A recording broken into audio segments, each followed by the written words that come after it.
Hello, hello, hello. Welcome everyone to this live stream. Game number 2 of Nepo versus Ding World Championship 2023.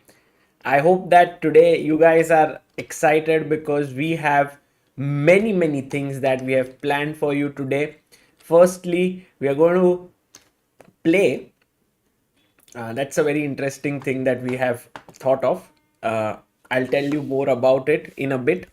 Secondly, there's also the second world champion, Emmanuel Lasker, about whom we'll get to know more today and learn from his games. So, as of now, let's first start the game and see how it has begun. So, d4 played by Ding. Ding starts off with the move d4. He has the white pieces. And so maybe it's a good idea to change the title of this video and make it Ding versus Nepo, because uh, Ding is the one who has the white pieces. And so d4, his opponent responds back with knight f6, c4 played, e6, knight to f3, d5. So, guys, what is the name of this opening? Can anyone tell me in the chat what is the name of this opening that you are seeing? It's a very well-known opening, and it is a very respected opening from the black side. But the next move is going to shock all of you.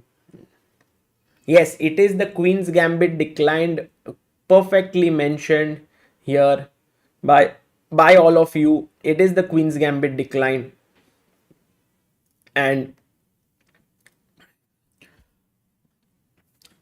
well, it can go in many ways. And the main moves here are now knight c3, g3, sometimes bishop g5. But you know what Ding played here, guys? Can you guess what did Ding do in this position? Abhigyan says Catalan might be the next move with g3. Yes, but Ding played something which is just completely taken everyone by surprise, I think. And especially Nepo would be thinking what exactly is happening. And I think many of you have managed to guess it. But look at this. Let's see in our chat chess moves. What are the moves? Yes, h3, guys. H3 was, and I can't believe that this move has been played by Ding. I think what Ding is essentially telling Nepo is that, hey, look, I'm just going to play something different and you can figure it out. So, what I suggest to all of you who are here, okay, that why don't we play a tournament, a small arena on this, on Lichess, right? Where we are going to play on this position. What do you think? How is this idea? A small arena where we play h3, and then we will see how is it that you have played. But I like how Ding's move has completely thrown Nepo. He's thinking for what? Last 8 minutes. Yes? Okay, let's do. Then the fourth link in the description is where you need to go. Once again, let me see if I can pull it up. Maybe this is the position which we should play on.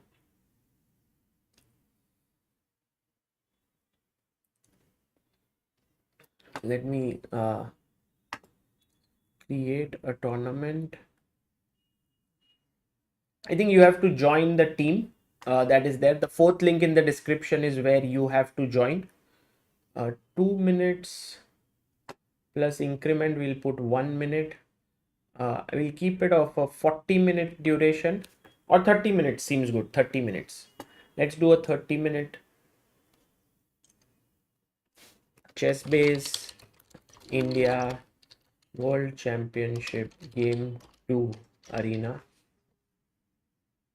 And starting position will be, oh, he took on c4, by the way. And that depends on you whether you want to take on c4 or not. But let me, so d4, c4, e6, knight f3, d5, h3.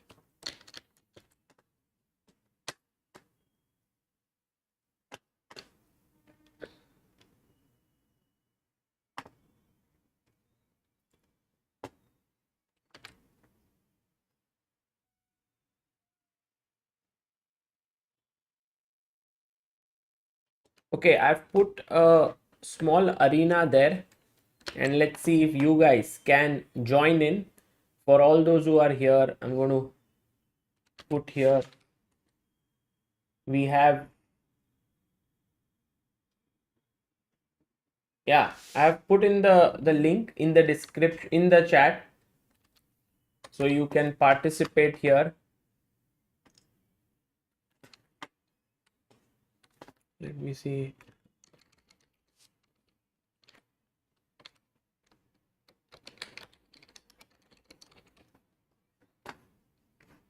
And guys, try to join in. We'll play here and we'll see how many of you can actually yeah,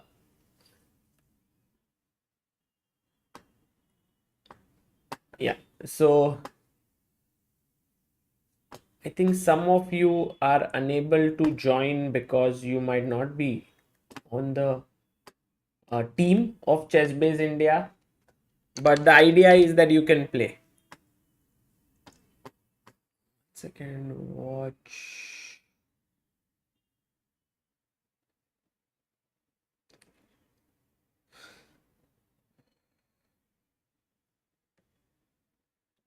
Okay. So Vivek is helping us. Vivek, who is our very good friend and a great arbiter, is will accept you, and then we can play here in 3 minutes 20 seconds. So guys, please do join in here. And then, so by the way, the move h3, as you all rightly pointed out, seems like an influence of Richard Rapport, who found this move h3 perhaps. And we should also see how many times has this been played before in over the board chess. So if I go here and see how many times has this been played before, h3, and here it has been played 20 games only, and it has been played by any top players. Meskos has played it, otherwise no one else. So it's a very very pure decision to take Nepo out of theory and just making him think, because in theoretical battles he is really good. D takes c4 was played, but I mean there were other ways, c5 that you can play in the tournament. And then no, we have accepted. I think we are accepting everyone, so it's not like you won't get accepted.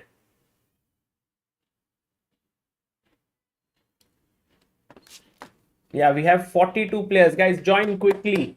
The link of the arena is here, and you can join in, and then we can, let's try to reach 100 people who can play. It starts in 2 minutes from now. So then we can play and we can see. You can also get a feel that, you know, what is this world championship like? The opening that is being played. The tournament is just to play on the same position. If mods can, yes, arbiter Vivek has put in the tournament link there. And I think this tournament is just to play the opening that has been played in game number 2. That is the idea. You play the same opening. We will see what is the way in which you guys are taking, sort of understanding this thing, and we will see. You will learn a lot from this. And 1 minute left. We have how many people? 50 people, 64 people. Cool. And maybe someone who's able to play it very very similar to the game continuation or something. We'll see some prizes and all later. but just come in, join. You can berserk, you can change. I guess, Vivek, if we can make sure that those settings are there. I don't know if I put it in berserk, and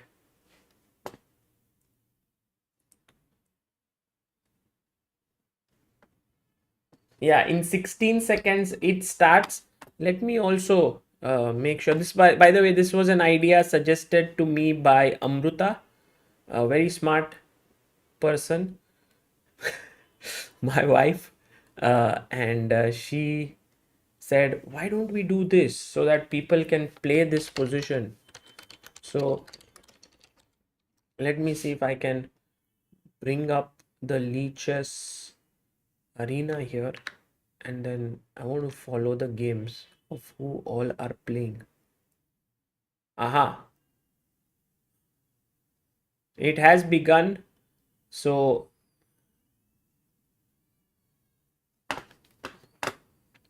here is the arena, and we had 71 players.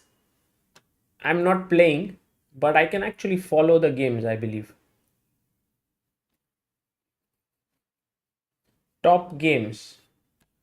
KD Rock. So what happened was DC4 was played in this game as well.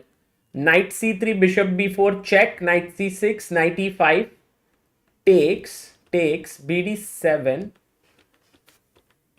Okay, this looks very good for black now, because there was a mate here if you had taken. So Queen B3, Rook H8, and clearly a better position here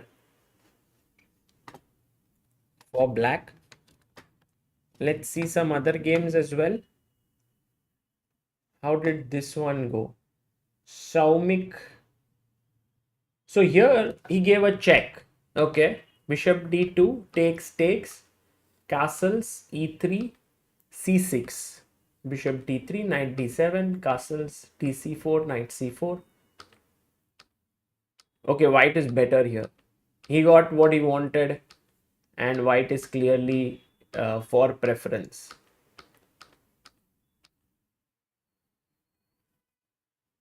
Yes, everyone can join, guys. Everyone can join.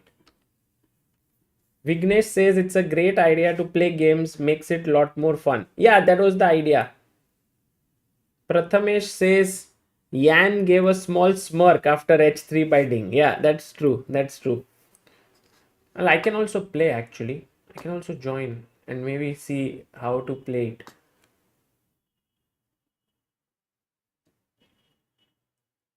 And then for now, I think after h3, dc4 happened, e3, c5, takes, a6, castles, and we reach this. Oh, so it's a queen's gambit accepted, but with h3 put in. Interesting. Okay, have I got an opponent? Oh yes, I have. Awesome. My move. Check. Okay, I'll play knight d2. What is the benefit of h3? I think the benefit is I can go g4. Maybe, just an idea. Bishop g2. Castles, take.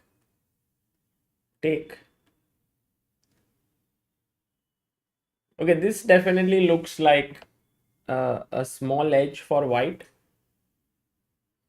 Knight e5. Maybe c5 makes a lot of sense.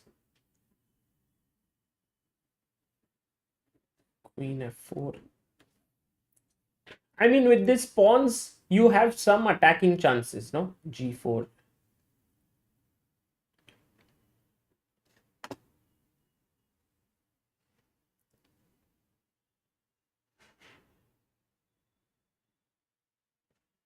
Yeah, guys, you can join in the tournament that is happening. By the way, that's a big blunder because now this is game over.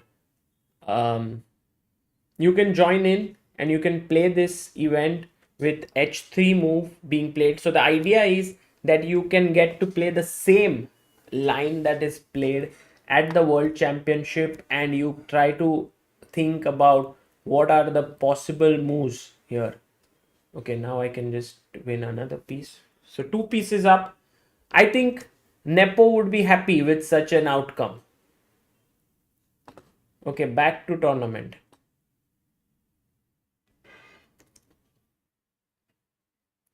I think the main idea of h3 did feel like either it's a waiting move or in some lines you can go g4. That's what I felt.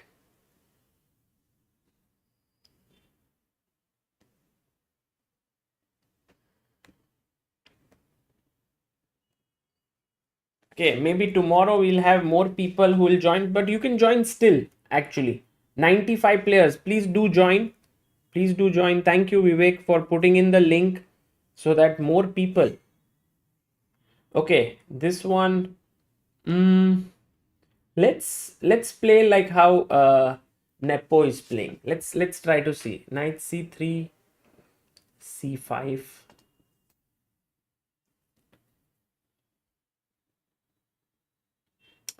Bishop g5. Okay, I'll play knight to c6.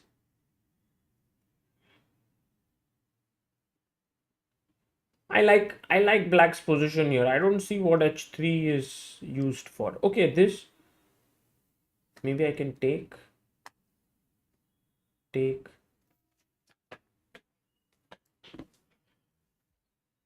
Yeah, you're attacking this pawn. I can actually try and save it, but maybe I'll just castle. Or do I need to castle? I can go even b6. It's a very ambitious move.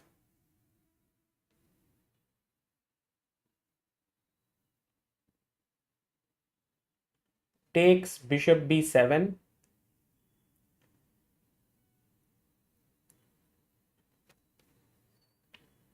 I think he should castle now. Oh, he takes. That's actually good for me because now I have the bishop pair.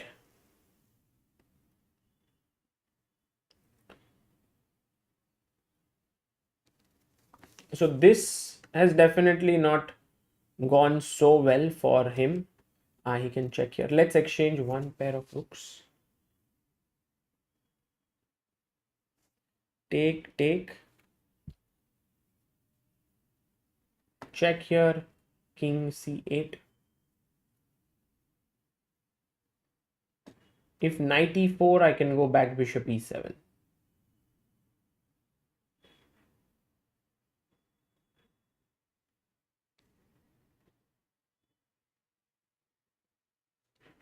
Rook g8. Putting pressure here along with the bishop. Okay, first let's also quickly check what has happened. We can also put the live board here so that everyone can follow that tournament that we are playing. I mean, the World Championship game. We should keep it somewhere on the screen.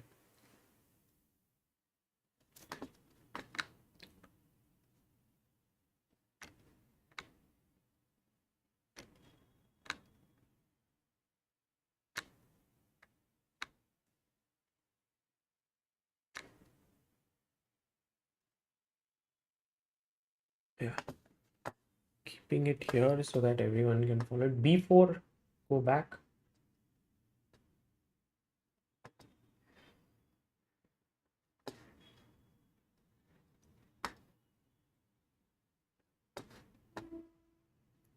B5, knight e5. Okay, now this is really bad for him because I'm going to sack here. I mean, not sack, but I'm going to take this. Rook g2, take fe.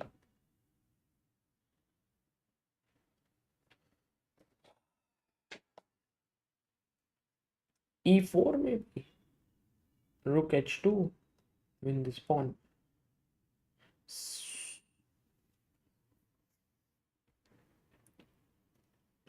Isn't this some sort of same line that Nepo played against Magnus in, oh, what, a4? But now you're just losing, right? King e2. I should have put bishop f3 first.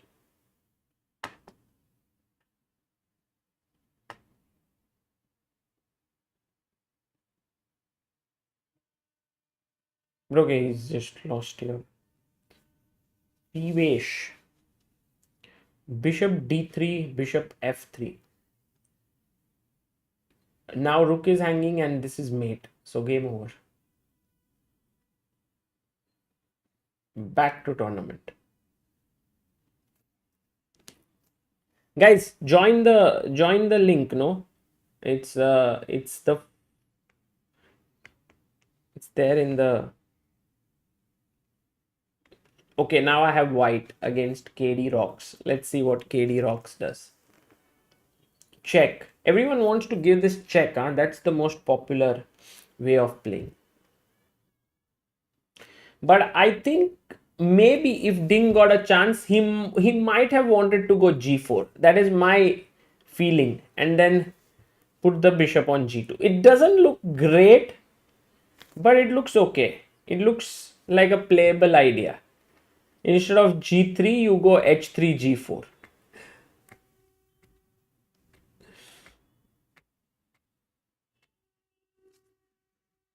Okay, KD, maybe now go queen b3. C5. C5. Okay, take. C, bishop c5. Take here. Should take with the pawn. No, not knight. Oh, knight b6. Wow. That is a very interesting decision. Giving up a pawn for activity. Yeah, very, very nice. Very nice. KD rocks. Okay, let me go back to d1. Let's see if I have enough here. Or am I just busted? Queen c7. Knight to b3. Attacking this bishop. He can go rook d8. Now if I go queen c2, there is bishop f2. So let me go queen e1. Oh, my position is not good. But I can fight, I can fight, I can fight. Takes, takes.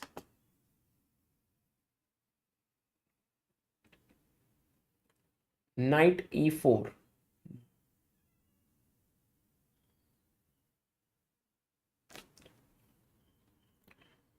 Do you want to take here and play? Yeah, maybe you want to take there. But is that so bad? Let's try b4. Let's see where it takes us. b4. You must. Oh, you can go knight g3, but I have btakes c5. You could also play knight f2, rook f2, but then the bishop is hanging. So b4 is a good move, kind of forcing him. Meanwhile, knight c6 played by Nepo, who's used 23 minutes of his time. Bishop d6. But now I'm happy actually. Now I can go bishop e3. That's what I wanted. I wanted development. Knight d5. Getting greedy might be a bit too much. pd4. Perhaps just centralizing. Okay, here. Maybe now queen c1. Trade. Shall we trade? Knight f4. Oof. What? But this is free queen. Free queen. KD rocks. What just happened to you there? Free queen. Oh, bishop d6. I should have played king h1. What am I doing? Idiot. Takes. Okay, I'm still a piece up. So there's nothing much to be sad about, but still.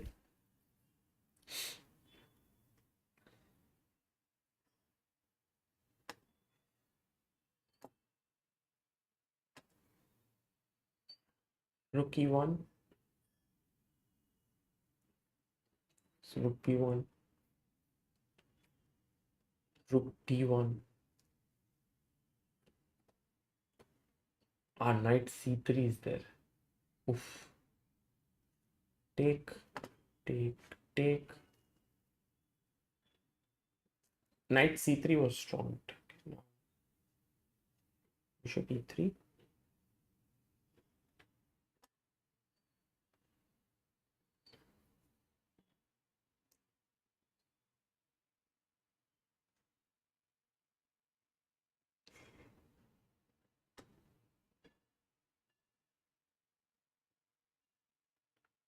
Okay, these knights are very confusing. Should go here.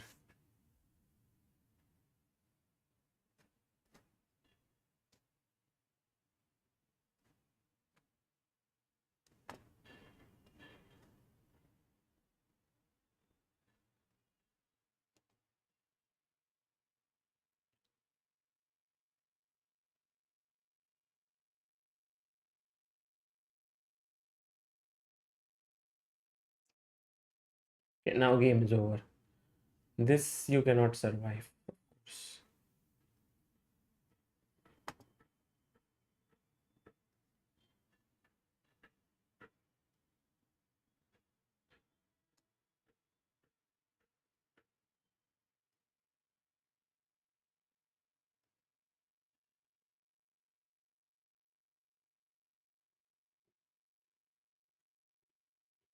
Struggling a bit to convert this, but I don't think it's a big problem now.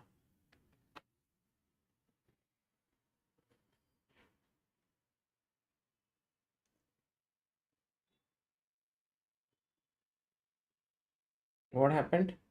Ah, okay, it's. So he plays his knight to c3. Okay, nice. They are just playing very normal chess. While I was trying to actually play g4 and stuff. How do you berserk or something? No, there's no. Ah, here.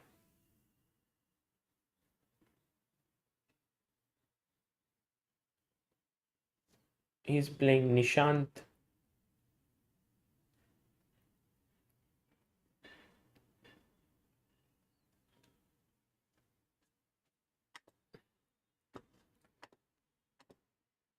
Guys, this was a small idea that was suggested by Amruta to have sort of an arena where we can play the opening that is played at the World Championship. This move h3, which was very, very interesting, but my opponent did not play any move. So,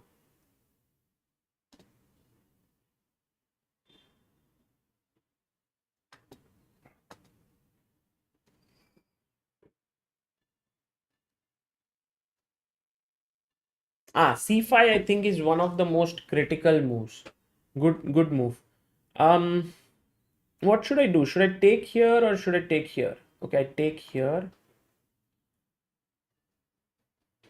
Knight d5, maybe e4, but h3 is not so useful here. Knight c3. Maybe I should have taken dc5. Okay, queen takes. This should be slightly better for white.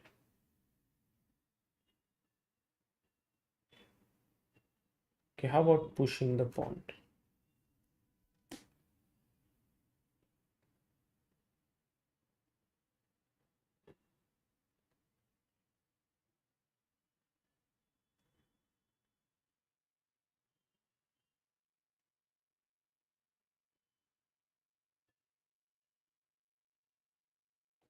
I was thinking if I can take. No, let's not do knight d5. Let's take here. Check. Knight d5. Okay, this is better for white. It's clearly better for white.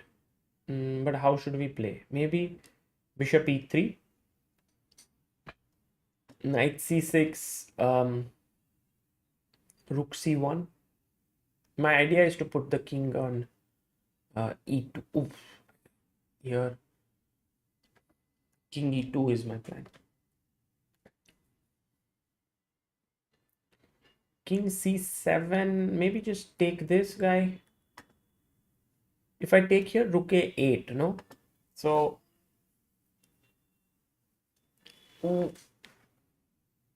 I can go king e2, but there is this d4 stuff. Let's block, but I don't like. I'm pretty behind in development here. Let's go king d2. The point is the king will be better placed on d3.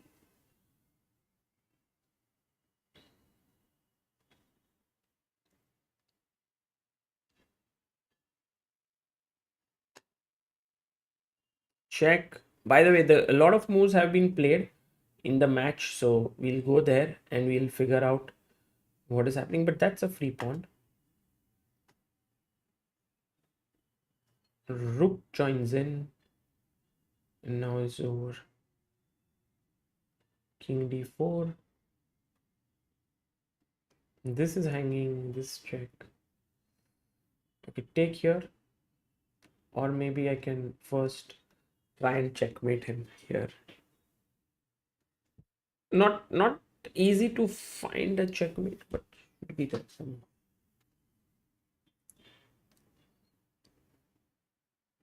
Ah, he resigned. Nice.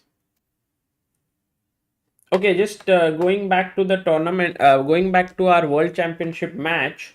The idea was to play this in a way where we can look at the opening, because this new idea that Ding played h3, I think it's a very interesting one. Just something new that was played. D takes c4, e3, c5, and actually we are in the Queen's Gambit accepted territory with the addition of the move h3. Bishop b7, a4.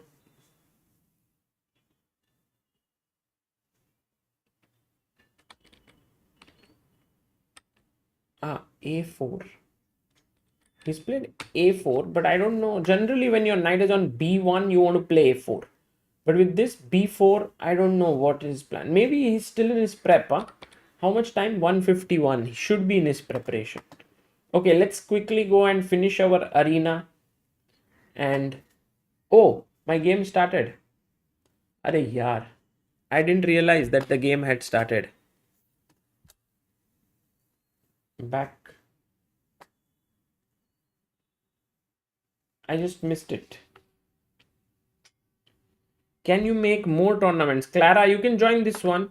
It was this one. Shriram says it was your move in the last game. Black plays first. You lost because of not making move. Oh. Oh, I didn't realize. But I am right now. Okay. How do I berserk? Isn't it this button here that you have to press, or what is it? What's the, I want double the points. There is no way, huh? But I can't press it.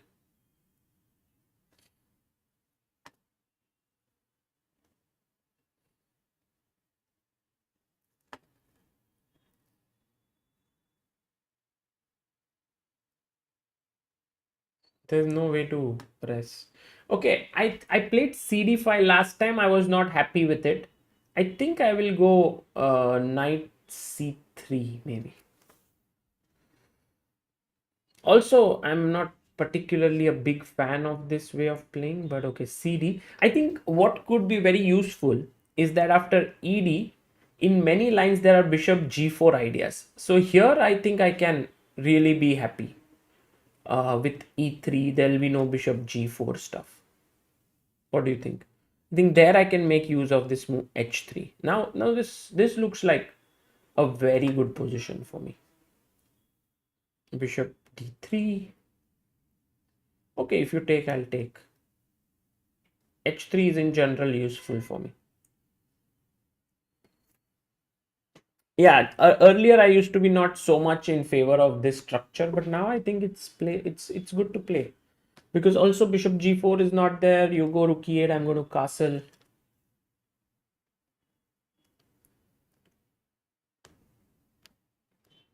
Guys, today is a very, very exciting day because we are going to follow the game. We are also going to see games of Emmanuel Lasker, the second world champion, who bishop d7. Okay, firstly I can take and take here. That's a pawn. I think I will take the pawn. Why not? Take. And if you take bishop d4, I will take, you will take, I'll take on h7 and I'll take on d4. Bishop e6. But bishop e6. Take on f6. d5. I'll just trying to weaken up his king now. Just small edge. Take here, take here. Yeah, this looks good. This looks good. You don't take this, yeah, because knight g5 check is very strong. Maybe rook d8 is what you want to play. Rook d8, knight g5, king g8. Yeah, queen h5 makes a lot of sense. Or queen b3 was also good. Let's go a3, or let's go on the attack. Let's go on the attack. Let's go knight g5. Ah, he has queen f5. Kind of ruins the mood. But okay. Okay.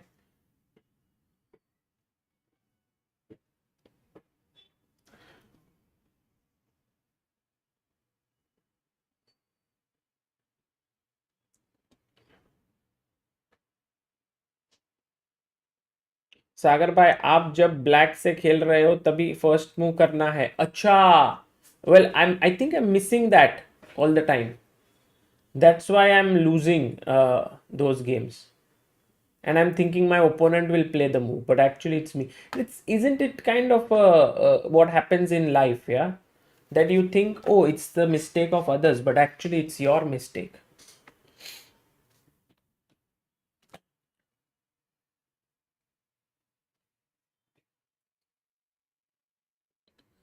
Queen e6.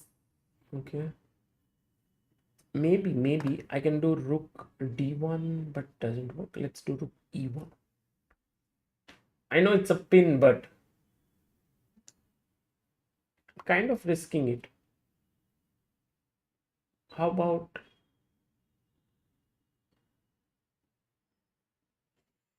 oof, what should I do? Maybe I should have brought the other rook, then knight g5 would have come. Queen check, king e7.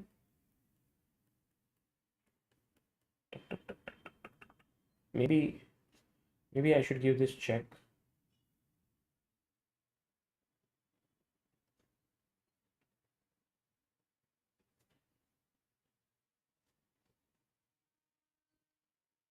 f5.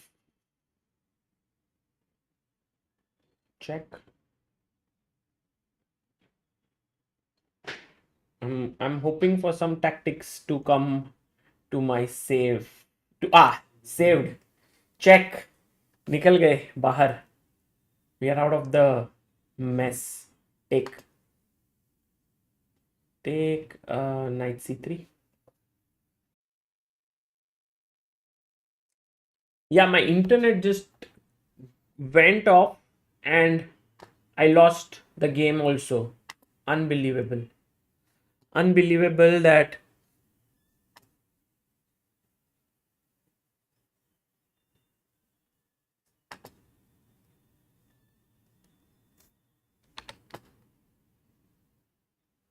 Okay. Play your move. dc4. Now let's do this. Let's play knight a3.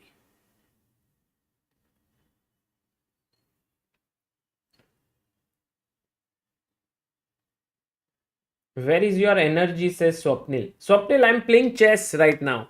It's not commentary. I'm playing and then we'll do the commentary. Takes.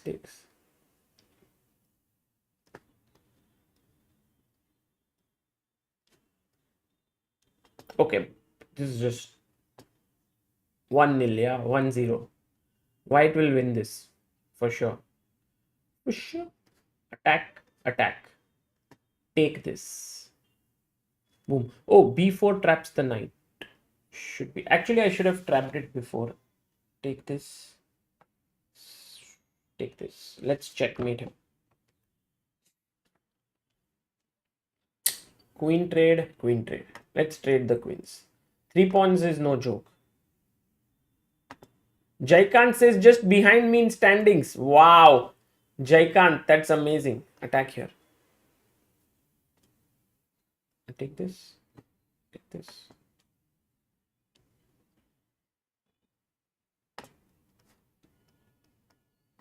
Will I be able to checkmate? The game does not end. Brilliant.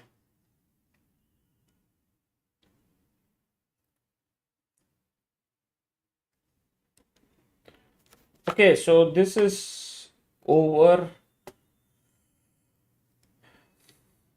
Very rarely are you 5 pawns up.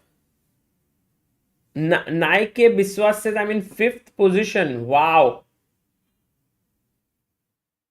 Sir, I could play only 2 games. Subradeep says. Why? What happened, Subradeep? Why could you not play more? Sumit says I came 23rd. I played badly. Sumit, that's fine. But did you understand this idea of H3? That was the main idea. Like, you have to understand what is the reason why. Oh no, my rook. Oh.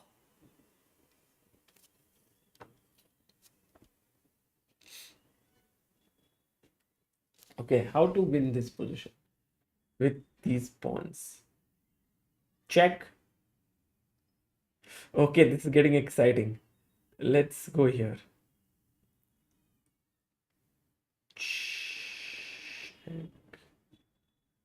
Opponent offers a draw. No. Let's play. Arnab, come on. King here. Yeah, it should be a draw, but maybe not so trivial a draw. Look, this wins now. Queen. Pawns are sometimes quite tricky.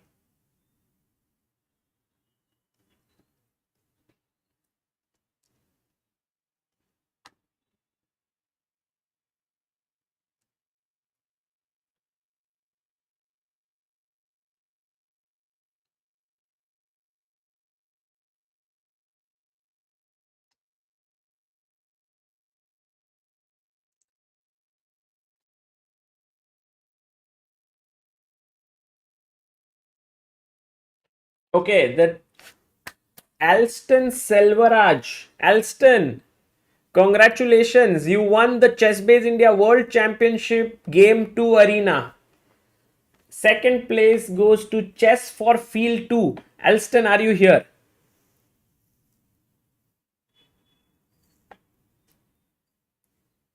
Thanks for this tournament. It really helped me now. I would even add it to one of my most played openings. Nice. Alston is not here. Chess for Field, are you here? Chess for Field, you are second. You played really well. And Pankar, congratulations, third place. Alston Boaz is here. Alston, yes, I won, he says. Yes, Alston. Okay, so what I can do is I can download all the games here, right? And then I can actually check what are the moves that were played. Daksh says you came 30 and I came 33rd. Chess for Fun says I am Chess for Feel. Okay, nice. Okay, guys, fantastic. We just tried something new and I think you guys enjoyed it. Did you enjoy it? Should we do it more often? Should we do it for the other rounds? That is the question.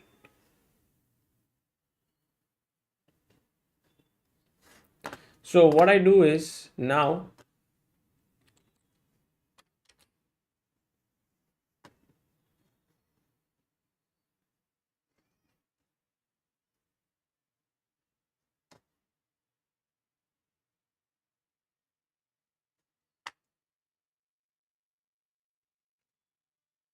I don't know if I can make a tree out of it.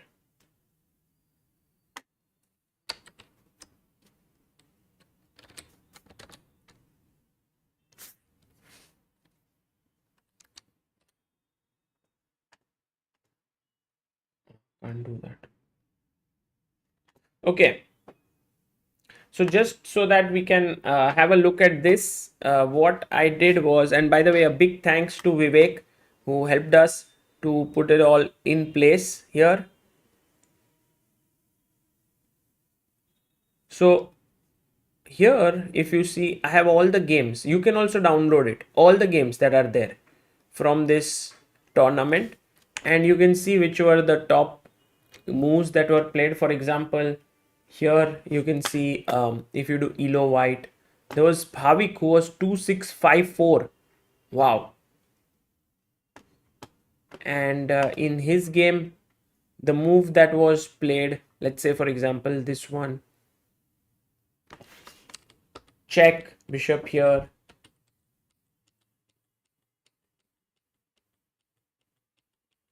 Yeah, Bhavik played very well.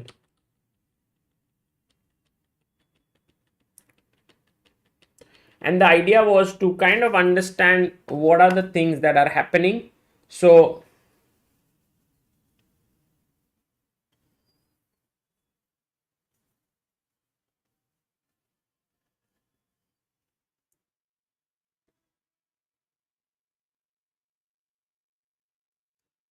yeah, let's do it for next game as well. Now let's get back to our game today and let's see what happened in this game, and let's follow it. By the way, Alston, a huge congratulations to you for playing so well, and also to the second place Chess for Feel and everyone who played.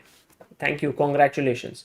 Okay, so after takes a6, castles, knight c6. Now you're putting pressure in the center. You, if by the way, if you play d4 d5, okay, c4, d takes c4, knight f3, knight f6, e3, e6, bishop c4, c5, castles, knight c6, knight c3.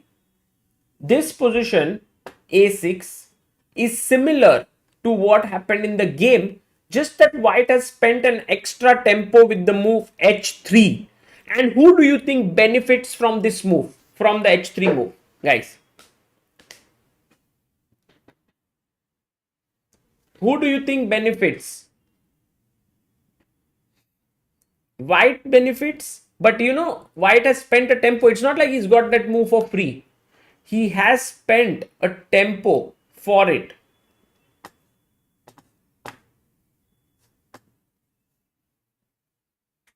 I feel that it is black who gets the advantage. At least I wouldn't say the advantageous position, but black equalizes.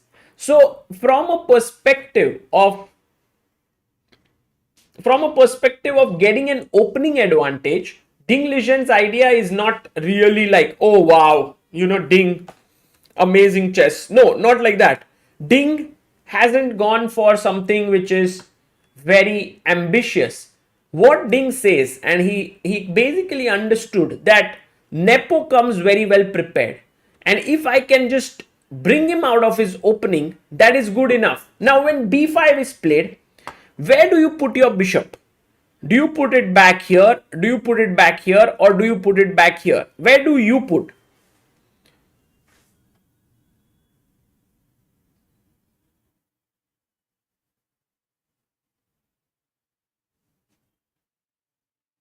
Saksham Jalan says d3. Srivastava Harish says bishop e2.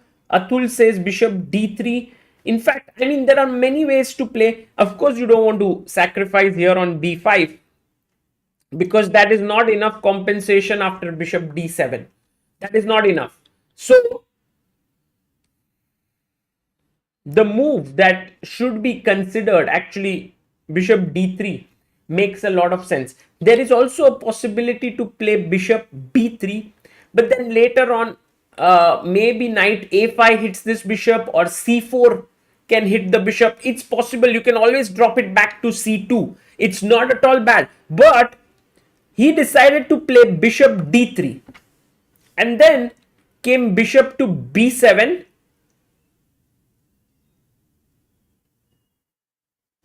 Bishop d3 is a nice trap, says Vignesh.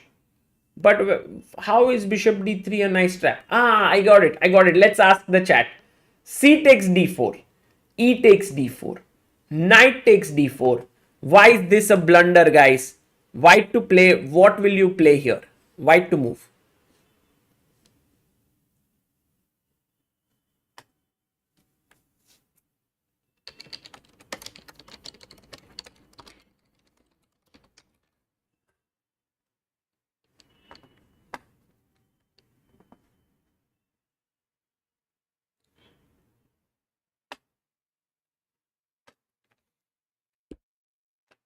Let's see. Yes, in the many of you have managed to get it right. Brilliant job, guys. Knight takes d4.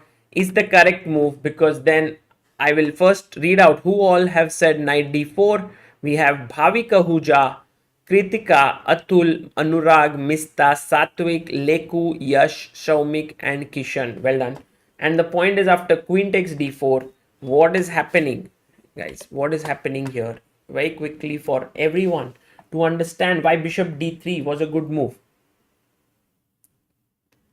Yes, of course, this is not going to happen in the World Championship match, but you should be aware of it. Why this is played.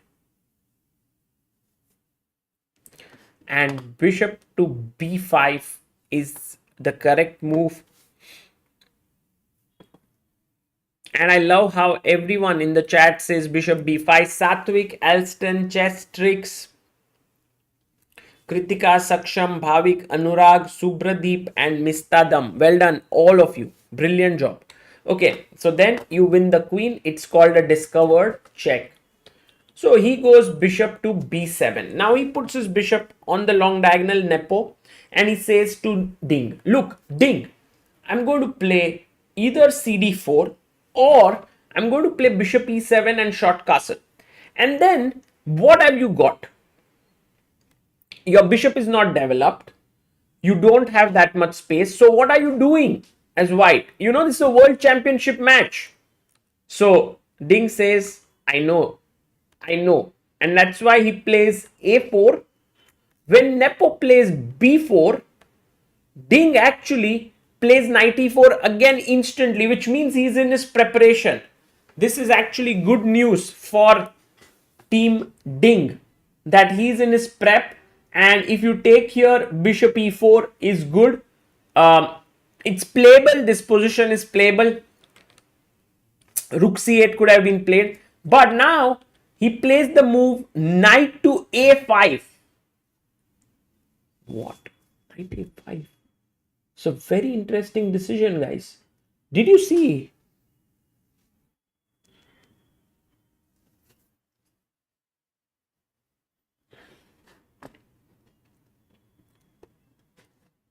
Here knight a5, I'm actually wondering, okay, first, can we just not simply snatch the pawn? Okay, firstly, here there were other moves. cd4 was definitely a playable option. cd4, ed4, bishop e7, but maybe Nepo did not like here the fact that after bishop e3, knight can jump to c5, rook can come to c1, rook can come to e1. This looks like a very easy position for white to play. And so he played the move knight a5. And now my first question is, why not knight takes c5? What is happening here? And actually Nepo plays knight a5 after just 2 minutes or 3 minutes of thought. Because now after take, you must take, otherwise you are pawn down. I take.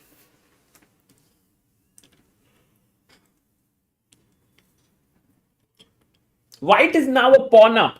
Clearly a pawn up. And white looks clearly better as well. But is it so true? First thing is this move possible?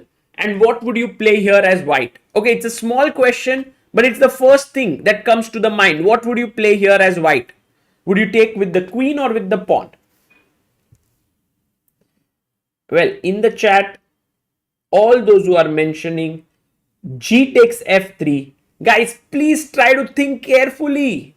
If you play g takes f3, why? I mean, it's not a bad move at all. You can, but why do you want to? G takes f3. If you can play queen f3, why not? Because then the rook is hanging. You're not losing the bishop. The rook is gone. So actually, all those who said queen f3, this is the correct move. And actually, there have been many players who have said it. So a big congratulations to Ashman, Bhavik, Senthil, Shaumik, Amit, Shaibi, Satvik, Ashutosh, Alston, and Kshitij Datta. Good job.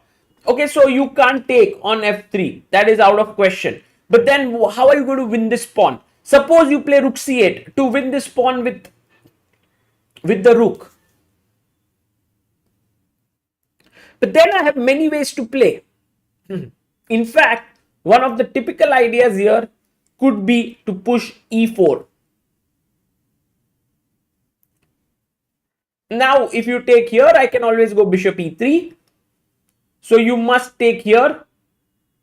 And now a very important move here after knight e4. Can anyone find in the chat what is the move that we are looking at after knight e4? Not an easy move at all. White to play.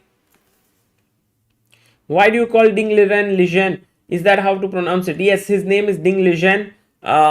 Once in an interview, which is on Chess Base India, before the Chess Super League, I asked him, "Is your name Ding Liren?" He said, "Yes, that is my name."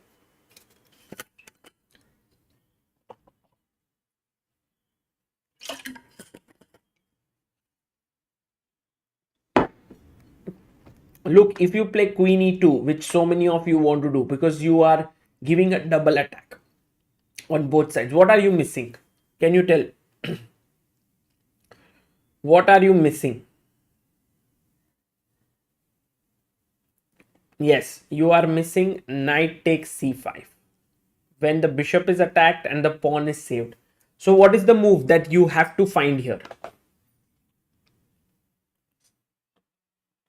Aditya Nayak covers, Shaumik Banerjee, Shinchan. Now all of you are getting it right. Let me see in chat chess moves who has got it. C6, Bhavika Huja, Dharmik Thanki, Surindira, Ashman, Himang, Shaumik, Aditya, Shinchan, Neetu, and Manikers. Good job, c6 played. Now, if you take rook takes c6, I have bishop e4, free piece, the bishop is blocked. And if you take here, I will take on a6, and I'm a pawn. I'm actually not pawn up, it's equal pawns, but still, I am in control of things like, let's say, rook a8. I can play maybe queen d8, maybe I can play queen e2. And then this is hanging, and the bishop can come out, rooks can move in. This is a better position for white, clearly.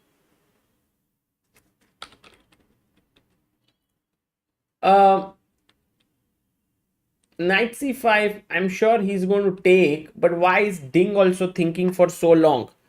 It's also a big question. Let's try to analyze a little deeper. Is there something he's thinking, something else he's thinking about?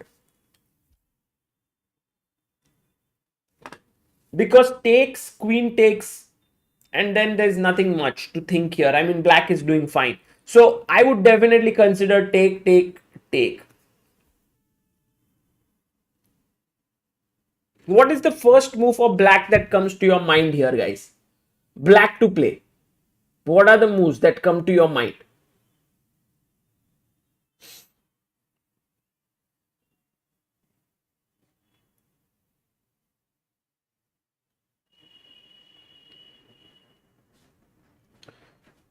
No, chess with Shankadeep, if bishop f3, queen f3 is strong.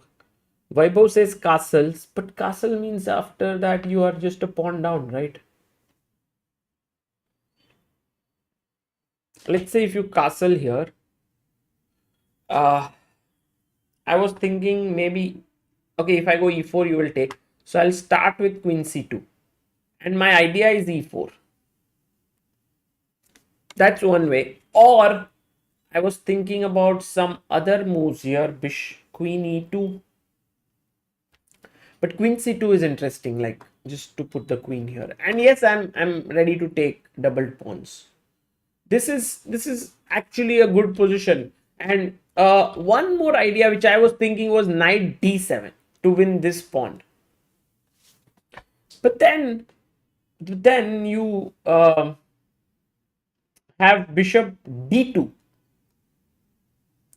And if knight c5, I can go bishop b4, attacking here and here. If you play knight d3, winning a piece, then I would take bishop a5, queen a5, and queen d3 with an extra pawn and definite pressure for white. Oh, Simranjit says Rajabov is streaming. Guys, if any of you are keen on listening to a world class players, then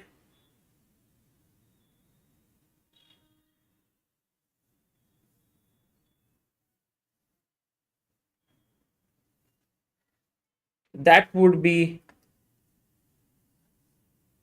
amazing. Rajabov is streaming on on his channel. You can go there and just sort of give a hi to him, like his stream. A world class GM taking out the time to do the commentary is just amazing, guys. It's just fantastic. Yes, and on chess24, chess.com, and everywhere, Anish Giri is streaming. That is also wonderful. On FIDE's official channel, Vishy Anand is streaming. So, we have a beautiful sort of things that they are there. So guys, how about we take time to now learn the first thing from Edward Lasker? Shall we do that? Yesterday we learned a bit about Stenitz. We learned how he was a positional player, and NM Chess Network is also streaming.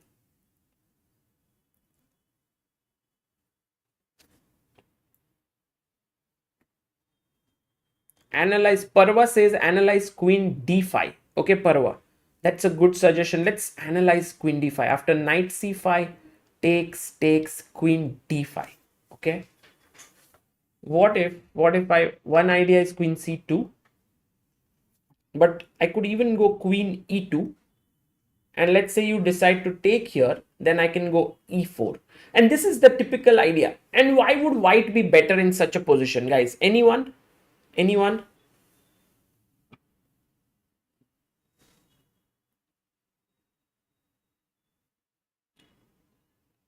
PRT, thank you. PRT says the Armageddon tournament was very cool. Yes, double bishop advantage. Exactly.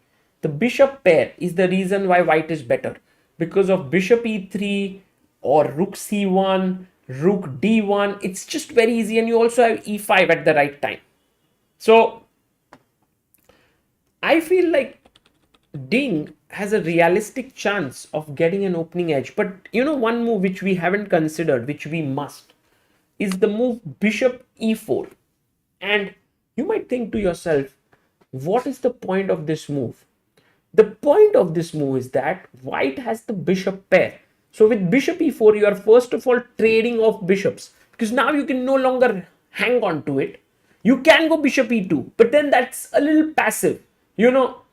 I can take, and then go rook d8, king e7, and then try to round up this. So let's say you decide to take on e4, and now after knight e4, by the way, very important is to take on d1 first. But imagine you take on e4. Now this is a bad position because of queen c2 attacking here. Also next move bishop d2 attacking here, and white is completely better here. So first queen d1, rook d1, knight e4, attacking c5, c6, knight takes c6, and maybe bishop d2.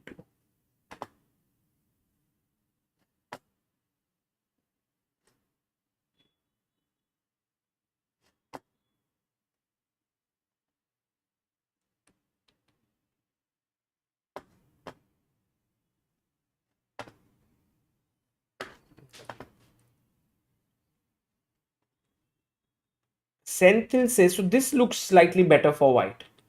Again, bishop e4, rook d1, knight e4, c6. But maybe there is bishop, knight b3. Senthil says, please analyze after queen d3, bishop f3, gf3, queen g5. You mean this?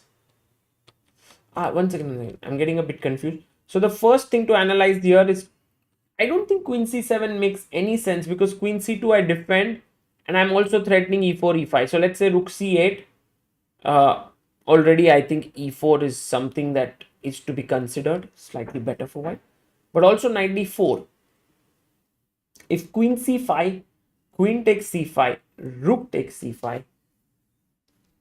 And what is the winning move here, guys? Very simple, but also sometimes it's these simple moves which we miss white to play.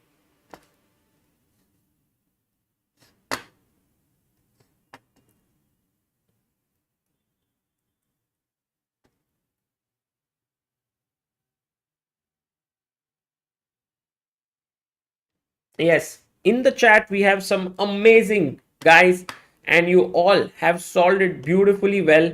The move is bishop d2, and right answer by chess tricks and traps Kshitij, Shaumik, Saurabh, Leku, Senthil, Satvik, Ravi Deshpande, Atul, and chess 910. With this, you are attacking the pawn on b4. So beautiful. That is the correct solution, and you can't defend it.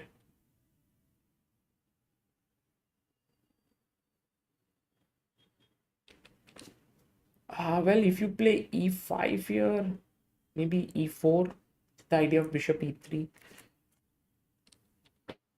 What I am actually surprised is why is Ding taking so much time to take on c5?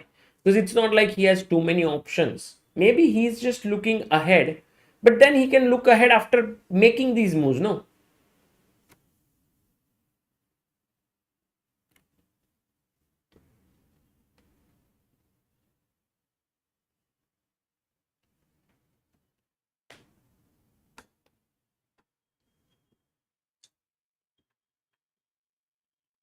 And also, like, let's say after, I think knight d7 might be the best move.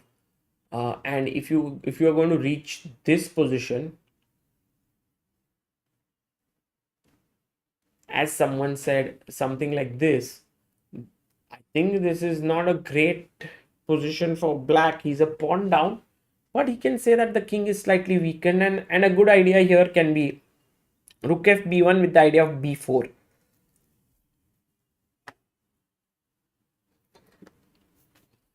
So if let's say rook a b8, then already b4 is very strong, because after take, I can take, and I can take, and white is just clearly better. So that's how it is. Knight a5 is here. They are thinking for the move. Let's go to the games of Emmanuel Lasker.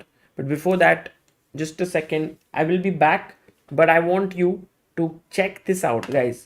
This is something that we have been working upon, and it is our dream project. I've been talking about it, um, and that is Chess Ranga. And this is where Chess Ranga right now is.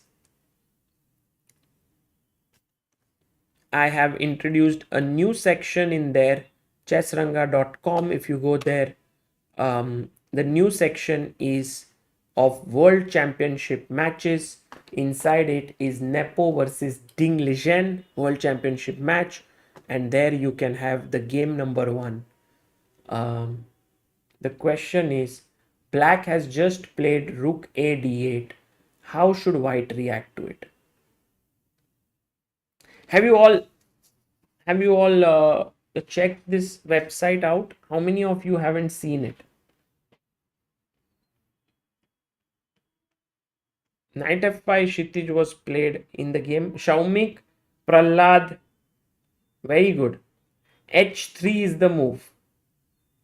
If you haven't signed up for this, please check out. This is a very tough move to foresee. The main reason is that the knight on d4 is untouchable.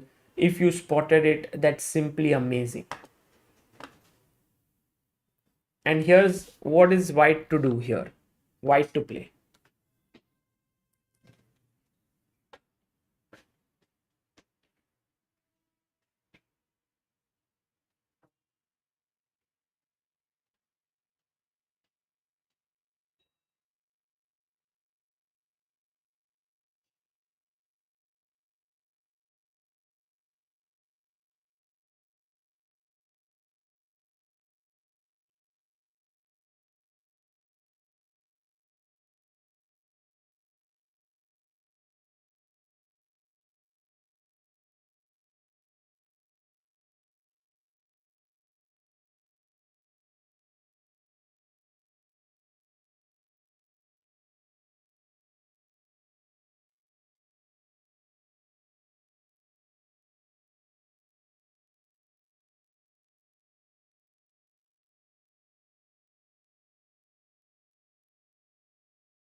Yeah. And what is the move here? Yes, Vaibhav Dubey, you are right. Knight d5. But imagine that you are not putting in the right answer and you put this. So it gives a feedback. This move is incorrect before because after knight e6, black is doing fine here. So, that is something which normal moves, natural moves.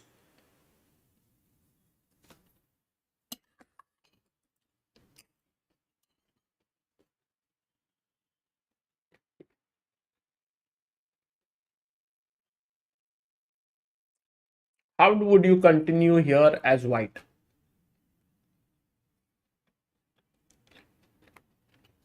It's a free site, Raj. This is a free website and a lot of work has gone into it and a lot of nice things will come up on it. So please do figure.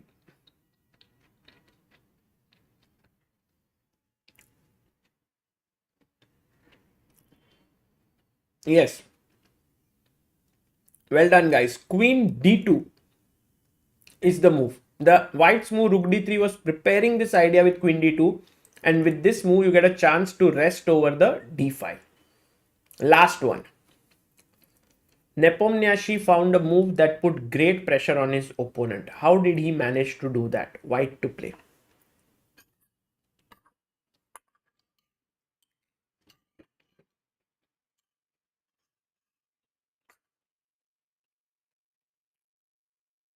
The link is in the pinned message, guys. All those who would like to use it, it's called Chess Ranga. It's absolutely free. You just have to sign up. Very good. Okay, Prahlad Sen says Queen d6. I think this is a move I should put it up. There is a better move only, but there should be better feedback. So Prahlad Sen, that's a good idea. Maybe I can try and see if I can change it right now. That would be awesome, right? Let's see. How long does it take me? Queen d6. So set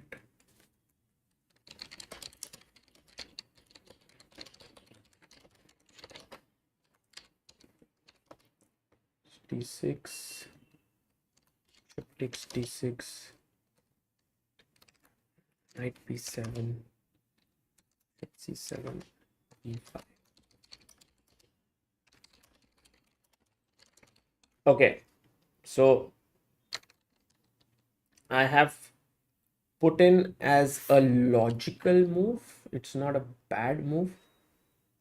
And I've put it. So let's try it now. I'm going to refresh it. Retry. See, this is not correct because after queen takes d6, bishop takes d6, knight b7, bishop c7, b5. Black is not losing material. Isn't that cool, guys?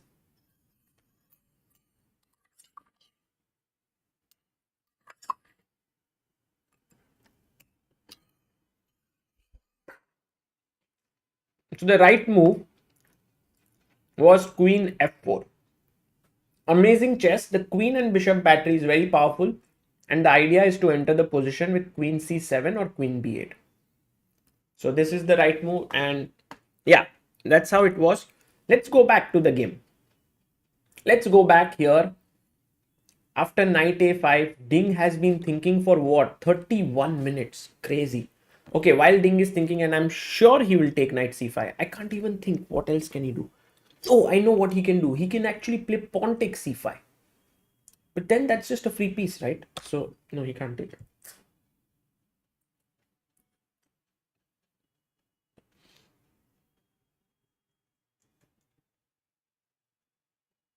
Dharmik says knight c5, bishop c5, dc5, knight d7, bd2. And what if bishop takes f3? Do you take with the queen or the pawn? If I take with the queen, don't you think knight e5 would be strong there? Because I don't have queen c6 check. and then I lose the bishop on d3. Oh, maybe, yeah. So Dharmik says after take, knight d7, bishop d2, he's saying take on f3. Yeah, I think you have to play gf here because queen f3, the problem is knight e5.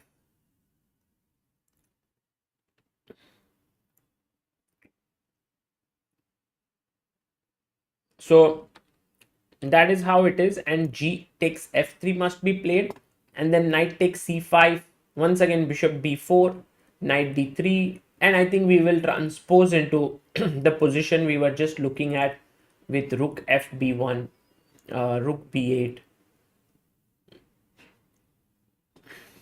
Yeah, I looked at rook a b8, then there was b4, so that a6 pawn would hang in the end, but here the a6 pawn is defended, so maybe b3. And I think you can keep fighting in this position. I think white is doing well. Rook g1 can come in, so it's a fighting position. I have a feeling that Ding is taking too much time unnecessarily. Yesterday, you know what Ding said? Ding said that he's feeling sad, he's feeling depressed when he was playing. I don't know why. Maybe it's just the kind of feeling when you play the World Championship match. It's just like you are there, you are all alone. There's everyone's looking at your game. I don't know. Nikhil says Ding chilling. No, but oh, he takes on f6. He decides to take on f6. That's a very confusing decision. I mean, I couldn't find a way to equalize. Can anyone tell me which is the way to equalize this position? What is the way in which black is equalizing here? Because we were looking at knight e4, perhaps that is the one way, but then there's queen c2 attacking here and defending here. So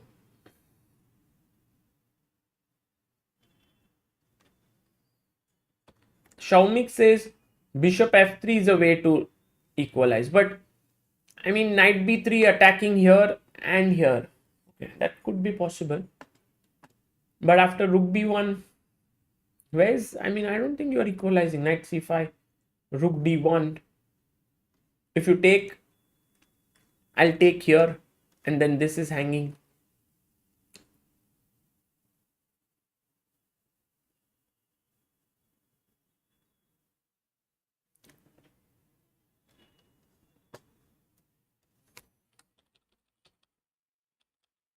But knight f6 played by Ding. Knight f6, g takes f6 played. I mean, it hasn't been played. Can take with the queen, but after queen takes, yeah, queen takes, maybe e4 is his idea. What is very surprising for me is that after g takes f6, actually turns out that black is the one who's better. Because notice that the pawn is coming up ahead. Also, the bishop has opened up, and what is the biggest trump card that black has got now because of his last move?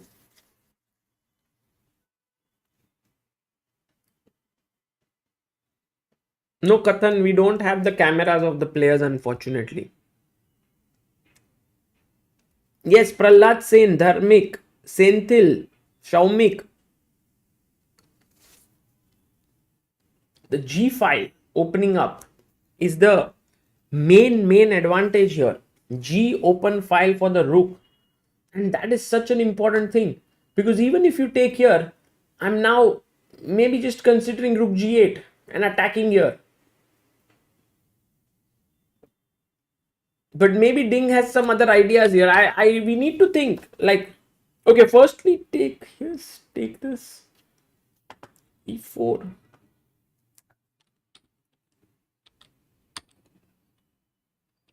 Yeah, after knight f6, I think Nepo took. Oh, he took with the pawn. Wow, game is heating up, guys. Very much so. He's taken with the pawn, and now Ding is thinking how to react. Queen c2. No. Now it's maybe e4 is one idea. E4, so that if you take cd4, I'm happy with this. I can even take 94. the clear point that here there is bishop b5 and you lose the queen. So e4 is maybe what you want to do, and then you have to play c4, bishop c2, queen c7. I mean, this position is not at all easy to assess who's better. Is it white or is it black?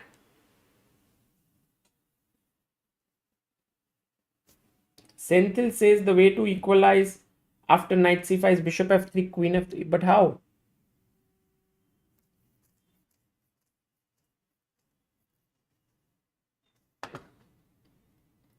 But I really like this position for black now. It's getting a bit dangerous for white. I mean, if you play e4, c4, bishop c2, queen c7, black is going to call some of the shots here. Let's say, for example, I go bishop e3, b3, bishop b1, bishop b4, and black is the one who's pushing here.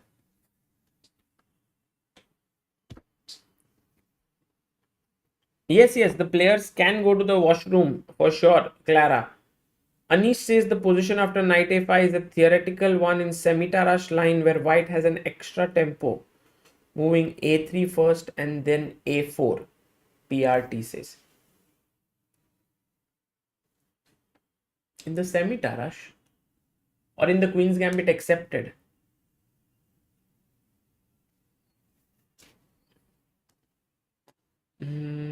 Let's try to break this down from what Anish has said.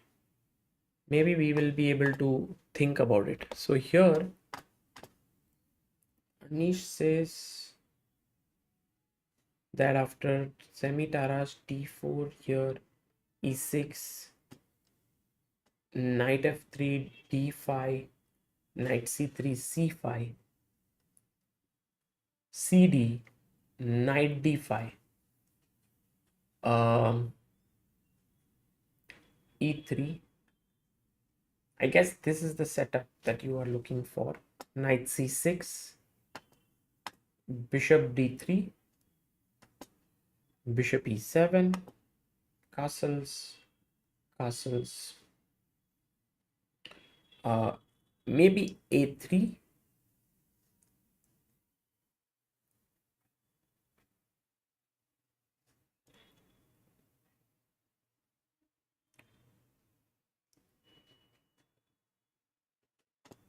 knight f6.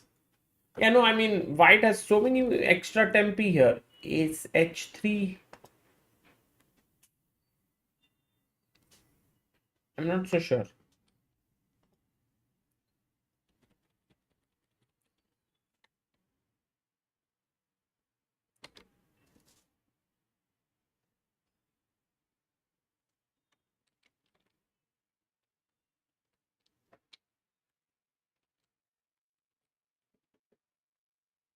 Okay, by the way, in the game, okay, a3.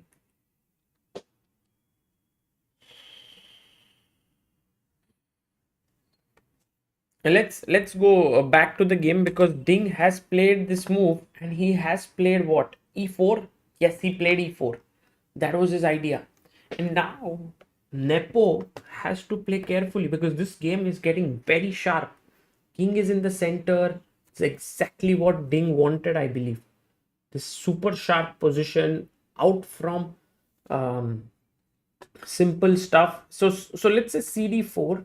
We just saw, yeah, this is really bad because after knight d4, white is better. You can't take bishop b5 is coming. So this is definitely not happening. c4 as a move feels a bit wrong because after bishop c2, the central pawns look very, very strong. But still, the engines love this position a lot for black because black has pressure down the file and the diagonal.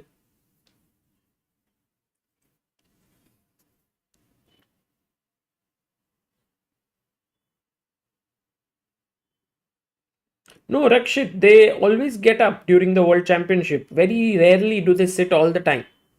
So that's why it's not a very uncommon thing to get up.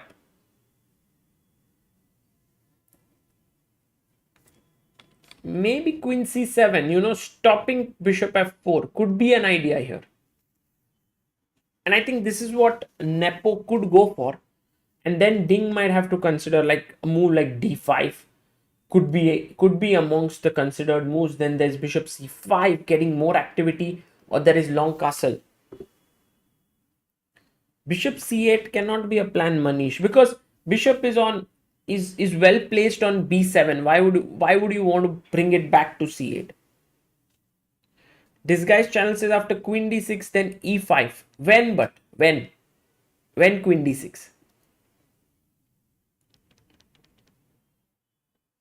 Yes, Raigod, you are right. This is the iconic structure of Anand versus Kramnik, and actually it comes from this line: d4, d5, c4, c6, knight f3, knight f6, knight c3, e6, e3, knight bd7, bishop d3 takes, and b5, bishop d3, bishop b7. I think this is where this is how it was being reached. And I don't know how he would get g takes f6. Maybe the knight would come to e4 and then take on f6 and then gf6. But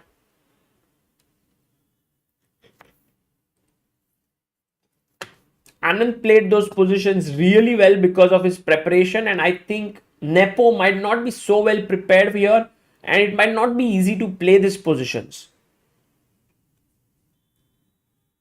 Megha Shyam says the next 2-3 moves will probably decide the game.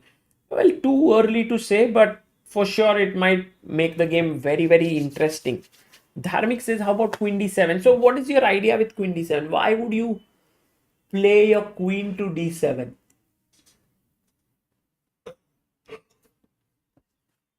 What is the point? Maybe you are just waiting, huh?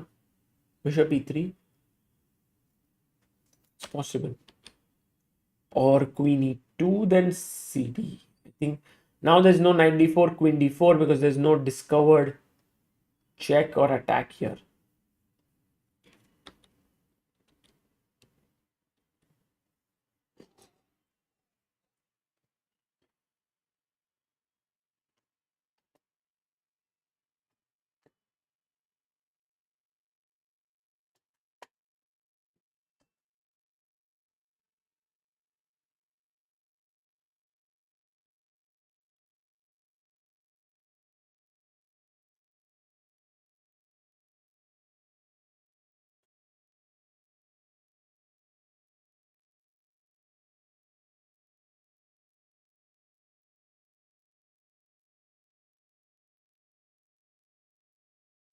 Hello guys, welcome all those who are joining in. After e4 we have reached a very, very interesting moment in the game. So what is the move, guys, according to you that Ding will play here? Sorry, that Nepo will play, because this is a critical moment. I think c4 is not a very human move, giving those pawns. um, Rook g8 definitely feels like a move. Queen d7 might be a good move, but I'm not a big fan of that. No, Rakshit, they cannot use any unfair means.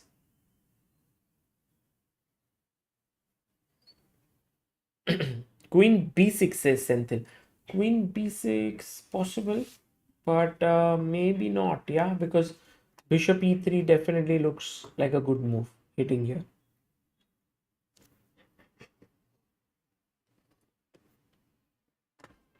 No, I don't think Nepo might even castle here. He might just keep his king in the center and use his rooks here and here and try to play this position. So this will get very, very uh, exciting. Ramesh says queen c7. But queen c7 here, bishop e3. I believe you have to fix the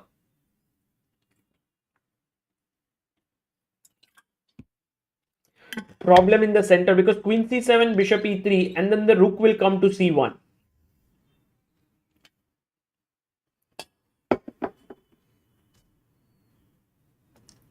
Oh, he did play c4. Wow.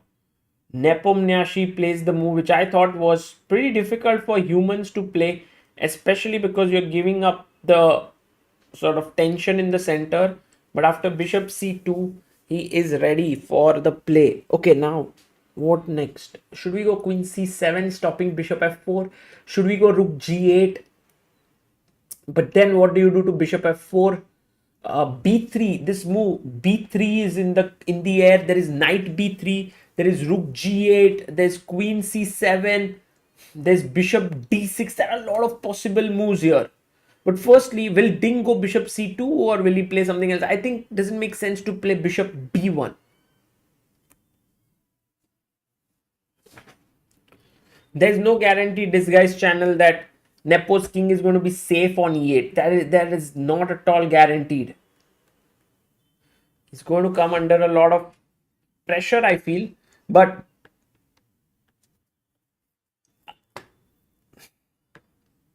I think the next critical moment of the game will be after bishop c2 as to what will black do here.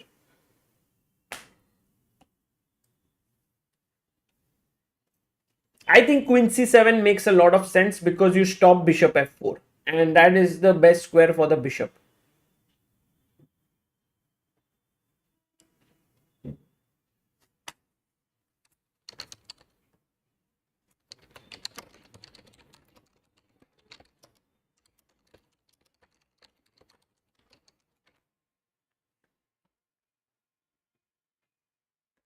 Both in their restroom, says Chess with Shankdeep.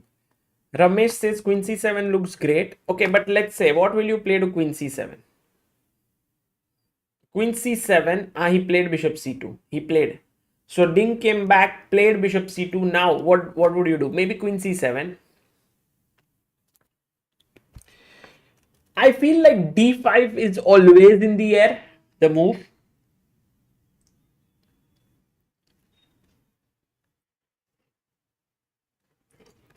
Let's say you play d5,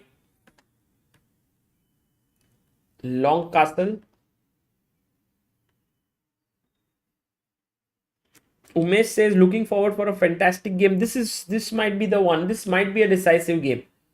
Long castle, this pressure down the d5. Oh, he played queen c7 already. Wow. Nepo in great form. Great form. He's now pressing Ding, it seems. Okay, but what do you do with white pieces now, Ding?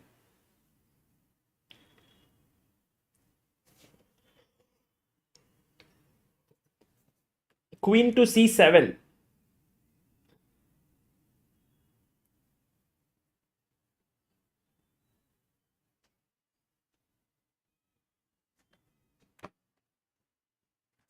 One second, guys.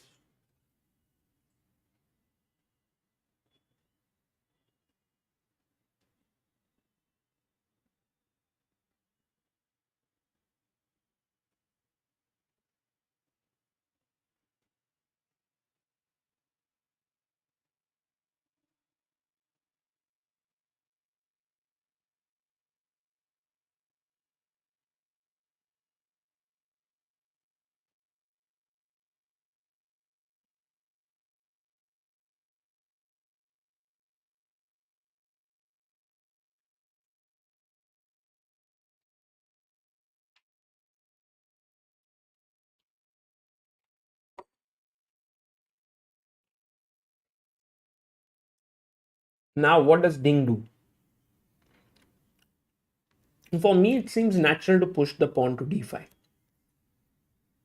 But the engines do not like it, and generally in such positions, they are okay with long castling because these pawns, although they have left behind them a lot of space, they do not let white pieces enter, via the c file or anywhere. So queen c7.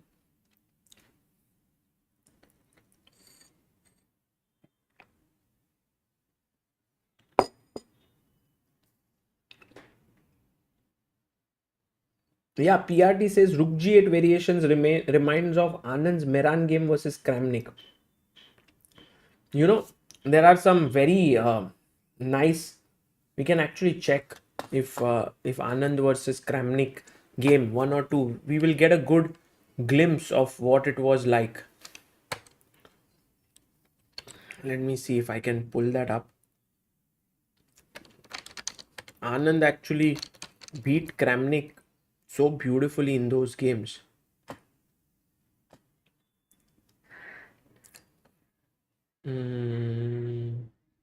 Yeah. Let's look at one of them.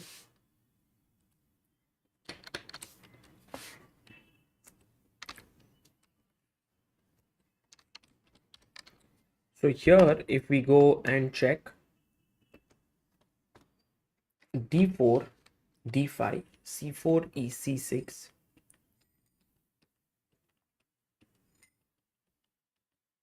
This is exactly how these games would go.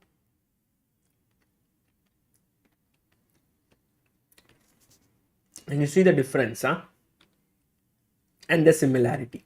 Queen e2, and Kramnik used to feel like, I have pressure here.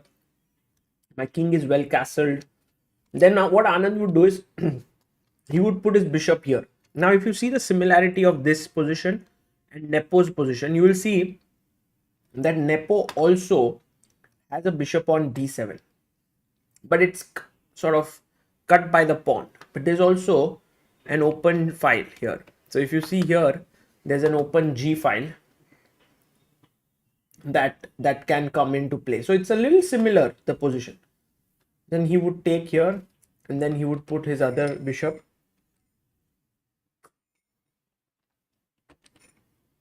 Rook g8, g3.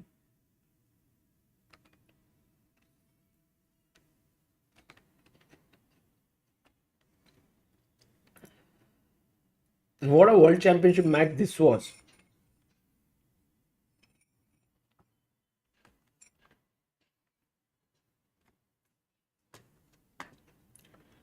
Because this is hanging. Take.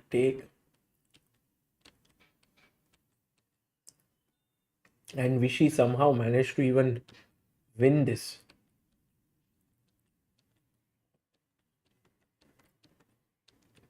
Check.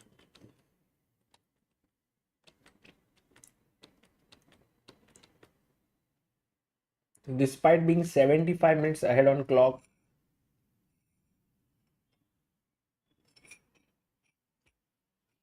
by now I had caught up. This was all, much of it was his prep.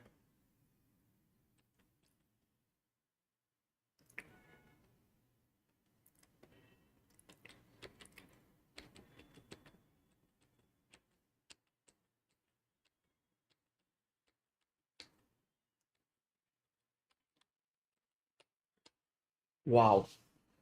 So this was the level of complexity of that match.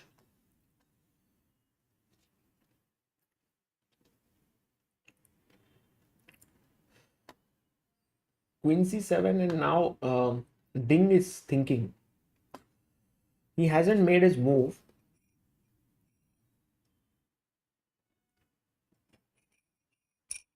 But I'm wondering, what will he play? Guys, what do you think White will play? Okay, let's think carefully. E5 looks terrible. You're just opening up this bishop. Rook is here. No. Let's not push. D5 also, we saw long castle looks dangerous. What else?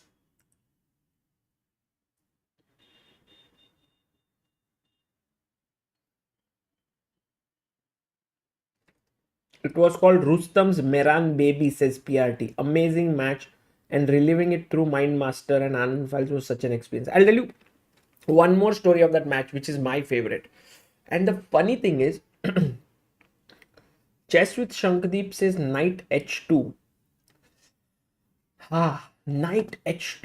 Wow. Do you have time for this maneuver? I think it's so risky. It's so risky to play this way, but it's so interesting. Let's say I long castle. I feel like you wasted time to go after this pawn, and black doesn't even care about it. Or maybe just bishop e7 or bishop g7. I don't know. Or knight c6 hitting here.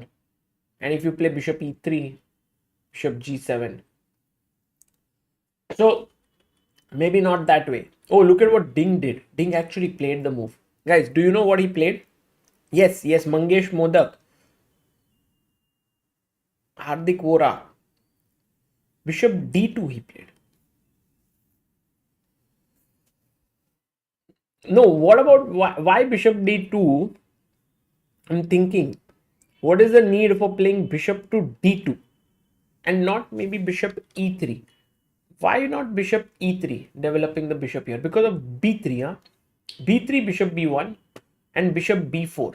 And Ding feels that this position is not so good for him. But with bishop d2, he says that if you will play b3, I'm happy to go here because now you don't have bishop b4. And if you now long castle, now everything is in trouble because knight is hanging, c4 is hanging, and it's just too bad. So bd2, I feel, is a prophylactic idea against b3 and bishop b4. Hardik says also with queen e1, he intends to put pressure on b4. Okay, that's also very, very nice. Yeah, good point, Hardik. Good point. But okay. How should, let's say you go rook g8 here. And you play queen e1, putting pressure here. What is the way in which now black can create some play which is not about defending this pawn? Something else black can do. What would it be? Let's see. What would that move be?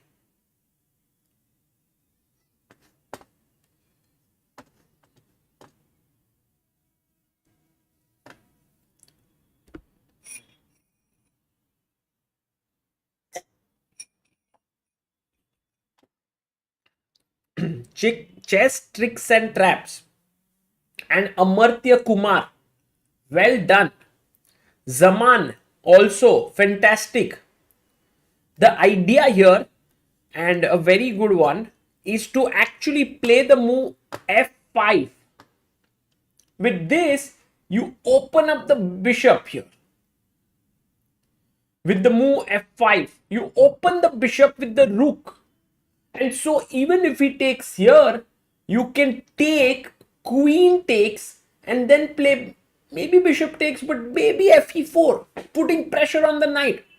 And if you are going to move your knight in to e5, now long castle, now you will see that the d4 pawn is hanging. Imagine that you try to defend it with rook d1. In comes the move e3 with the bishop looking here.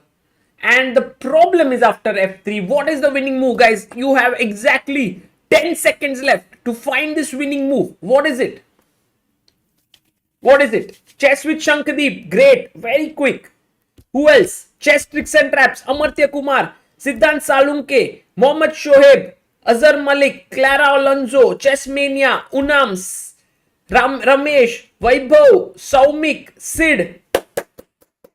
Biswa Pritre, Hardik Vora, Sanyogita Pardeshi, Ritik Pandey, Indranuj Datta, E2, and game khatam.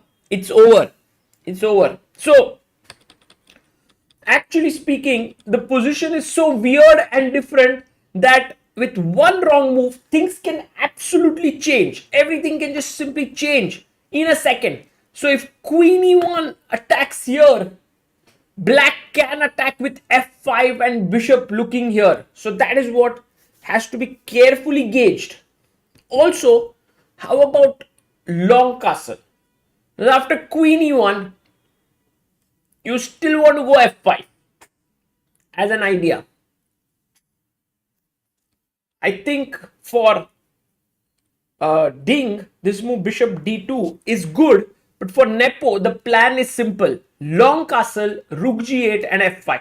And like Anand, he doesn't even have to keep his king in the center. He can go long castle. But which move to play first? Should he go rook g8 first? Should he long castle first? Should he play... No, not f5. Because f5, ef5, the bishop cannot really win the knight.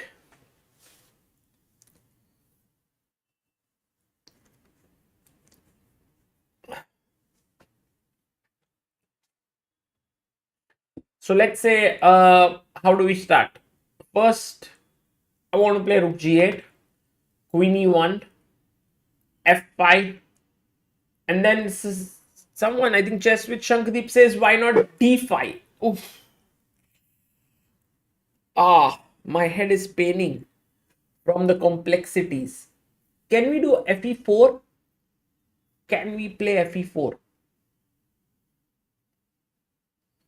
But then comes bishop e4. Ah, there's the bishop here. It's back in the game.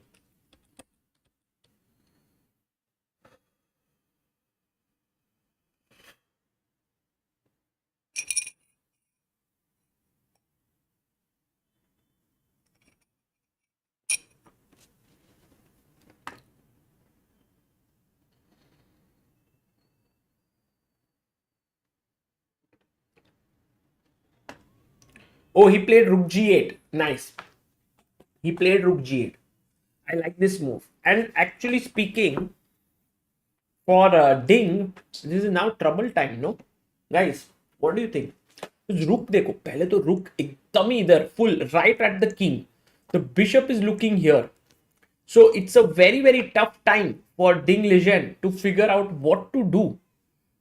Because f5 move is coming in to attack this pawn.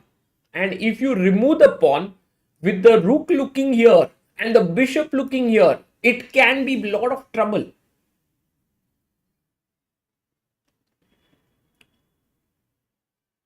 Siddhant Salunke says, why not c3? Siddhant, the problem with c3, let's say if you play c3, okay, I will take, you will take.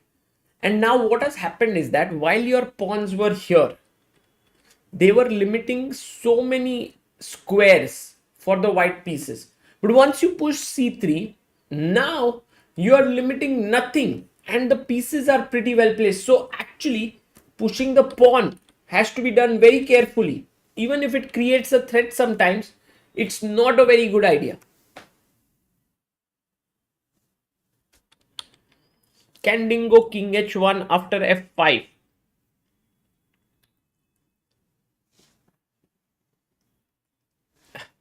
Asu says, otherwise, is there any time limit for off-board rest during World Championships? No, you can actually there's a clock, right? So that even when you're off the board, it's running.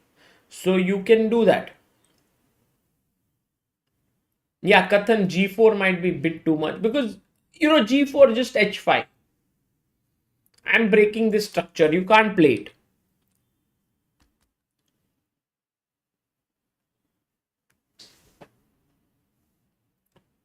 No, I don't have the live footage.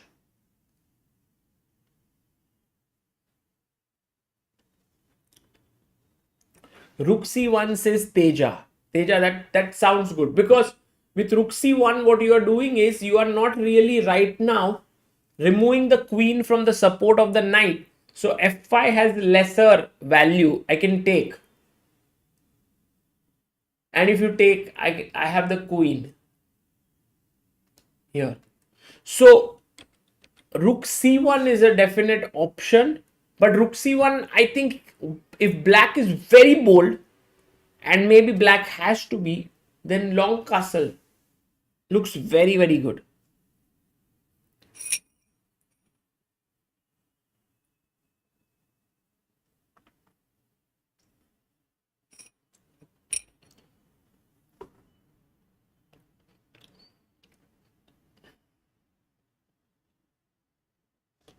I think for Ding, the real counterplay will come from Queen e1 move. While Ding is thinking for his move, okay, while he is thinking, guys, I'm going to give you one position, very interesting position to think. Okay, are you ready? Are you ready? Just let me know. It's about the second world champion because today is the second game and we are going to learn about the second world champion of chess, Emanuel Lasker. Emanuel Lasker became the champion in 18 I think 1892.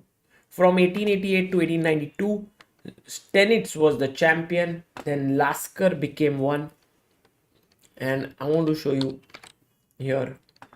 Let's see if I can open it up on.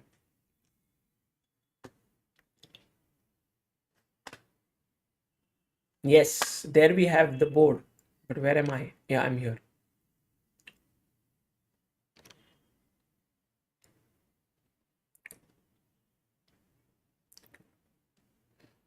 We also have the game of Nepoding below, so you don't miss any action.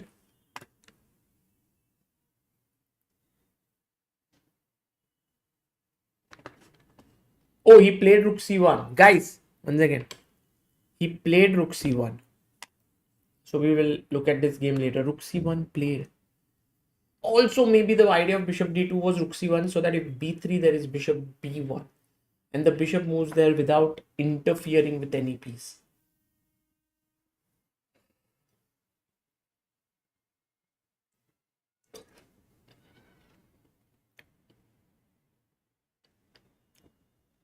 King H1 says Mangesh. No, Mangesh, now it's black to move.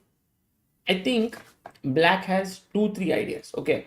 Firstly, you want to develop your bishop D6. Secondly, you want to play F5. Thirdly, you want to play long castle because long castle.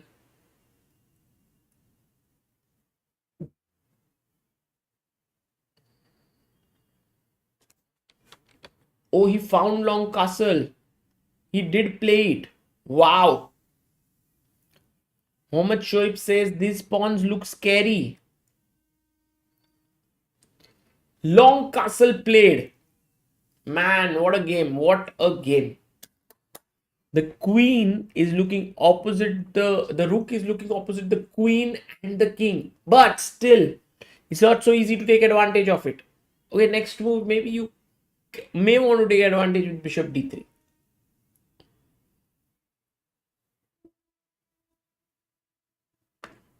So let's say now, if I play bishop d3, king b8, bishop takes, knight takes, b3, and here knight b2.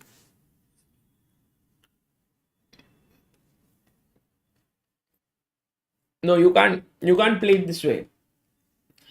So this is not working.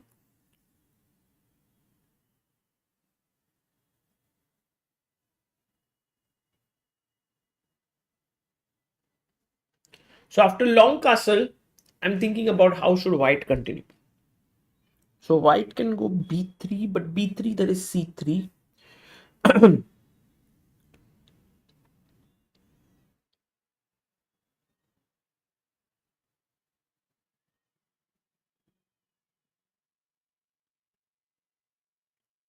How should white continue here after long castle? Is the big question. So, Queen e1 says Sanyogita. G4 says Somadeep. No, G4, Somadeep. G4, H5 will come. It will open up the king completely. Chess for fun says Queen e2. But chess for fun after Queen e2, I just put my king on d8 and a8. And you're not attacking this at all. And this looks really bad.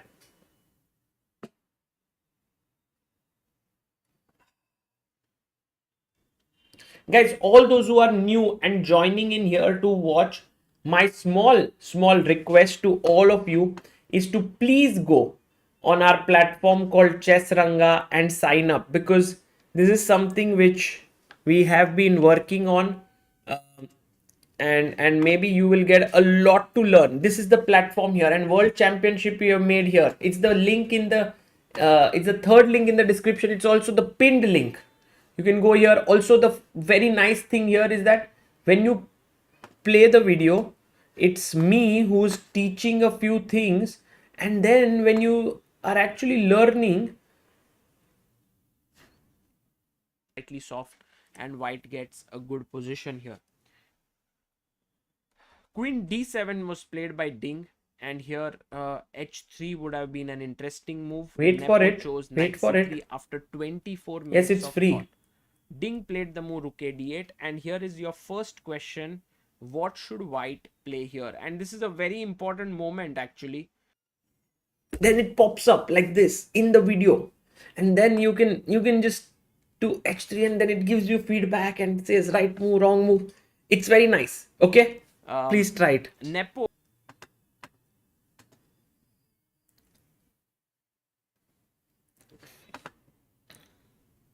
Shall we go back to the game? Okay, let's go back to the game. No, I just paused it. It didn't get stuck. I paused it because I wanted to go to the next.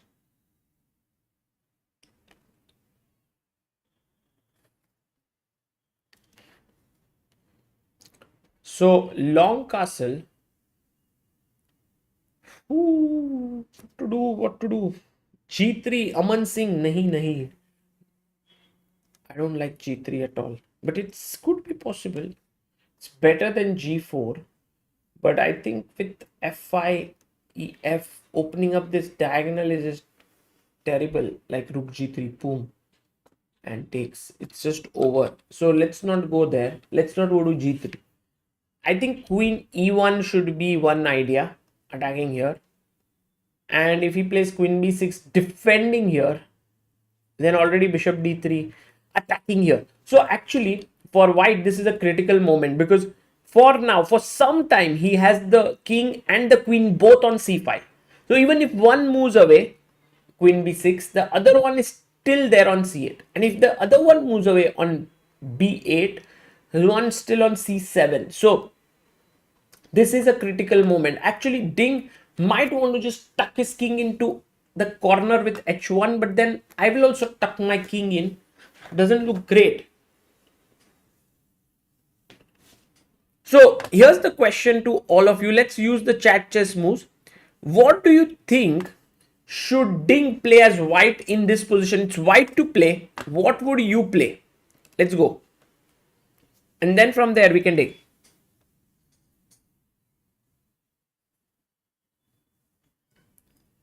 Chess for fun says visually it looks so bad for black. No, chess for fun. Actually, that's the thing. It is. I feel that it's not so bad because for black moves are just flowing, right? F5, opening here, here. For white, it's not so obvious. You have to make moves like Queen E1, King H1. That's already not looking so great. So what are the moves possibilities? Let's see. What are you saying? Queen E1 is what majority of you want to do. B3 is also one move that many. King H1. I think B3, C3. You have to consider that. Bishop B1 is playable, I think. Bishop E3. I don't think he'll move his bishop again. So essentially, you all want to go Queen E1. Okay, let's go. Queen E1. And now B4 is hanging. And as we saw, Queen B6 does not really work because of Bishop D3 attacking here. So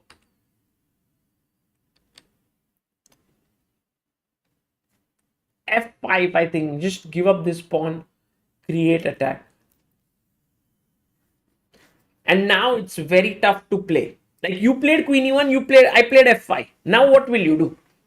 Ab batao. Chess for fun says, why would you put your king on H1 with the opposite the bishop? But you know the problem, chess for fun, is that this king is right now opposite the rook. So at least by putting it opposite the bishop, it might be better.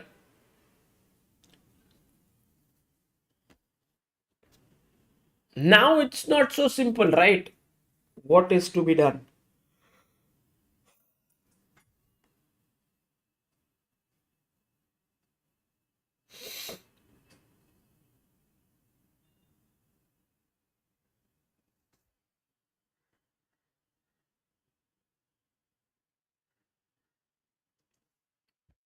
No, this one's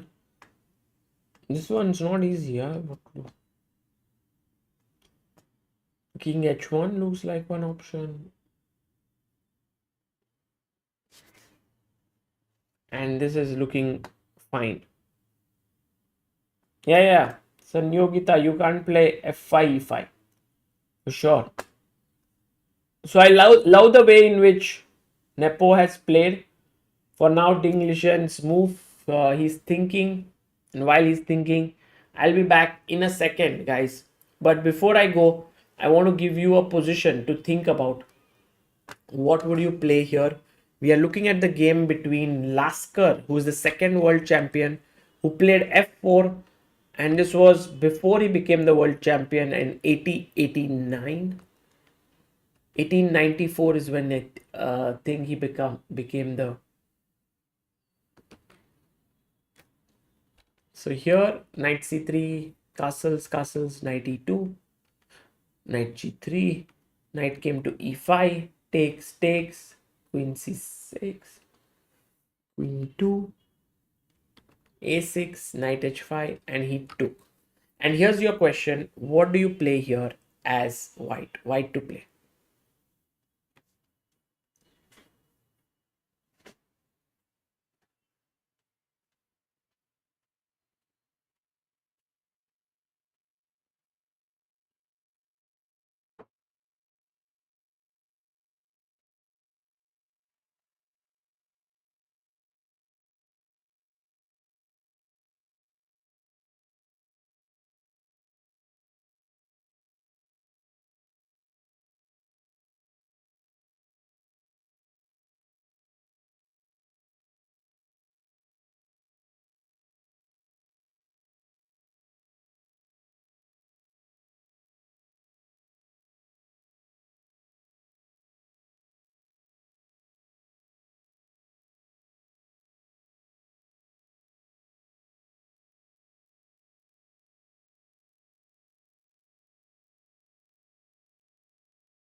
Yes, guys. Did you find it? Yes, this is the correct move. Bishop takes h7 by Lasker. This is Lasker versus Bauer. Take here, check, take here, and now what? Now what?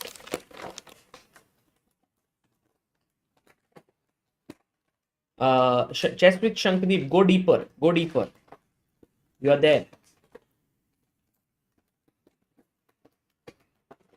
Rook f3, all those who are saying may not be the best move.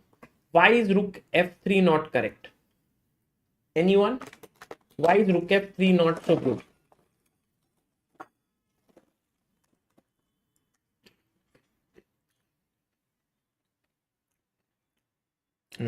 Yes, being brilliant at chess, you can send me through mail. Yes, Rishi Gorak, chess tricks and traps, Bhavik Nayak, f6, and there's no way to checkmate him. Even if you go here, I'll just take. King will run away. So that's the reason why it's very important to be careful not to just make a random move like this. So the right move now is bishop g7, double bishop sacrifice. Laskar versus Bauer. Keep in mind, king takes. And now, what do you do first? Come on, tell me.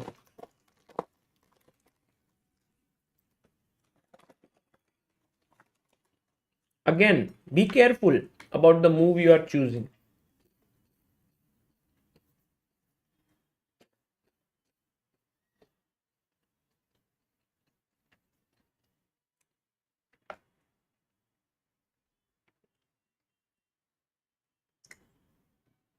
Yes, if you play rook f3, what is the problem here? Is it okay to play rook f3? I think it's bad.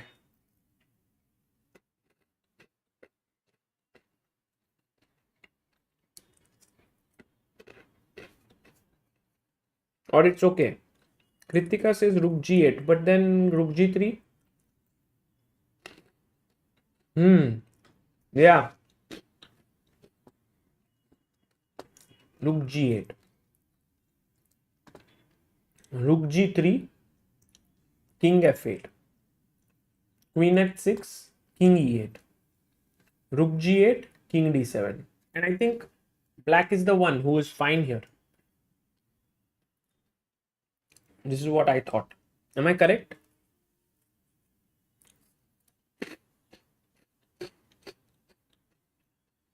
Am I right, guys?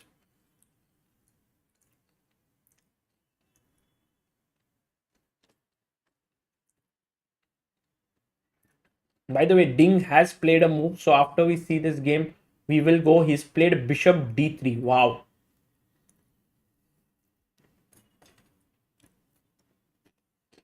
So these are little nuances. Because you do rook f3 and the king runs away from here, you start off with queen g4 check. Force the king to go here and then play rook f3 with the idea of rook h3 checkmate. Now the only move here to defend is, what is the only move?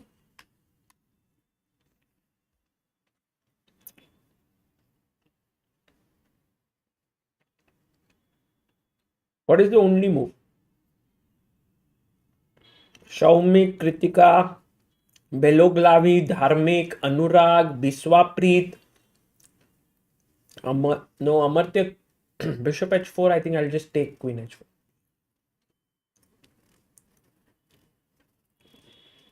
Rook h3 is a mate.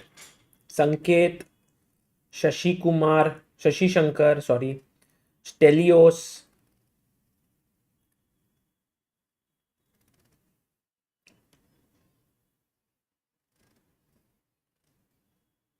So e5 is the correct move. And after check, the only way is to block with the queen. And he took. And if you count the pieces, black has two bishops and a rook for a queen. But what is the move here that white can play to finish the game?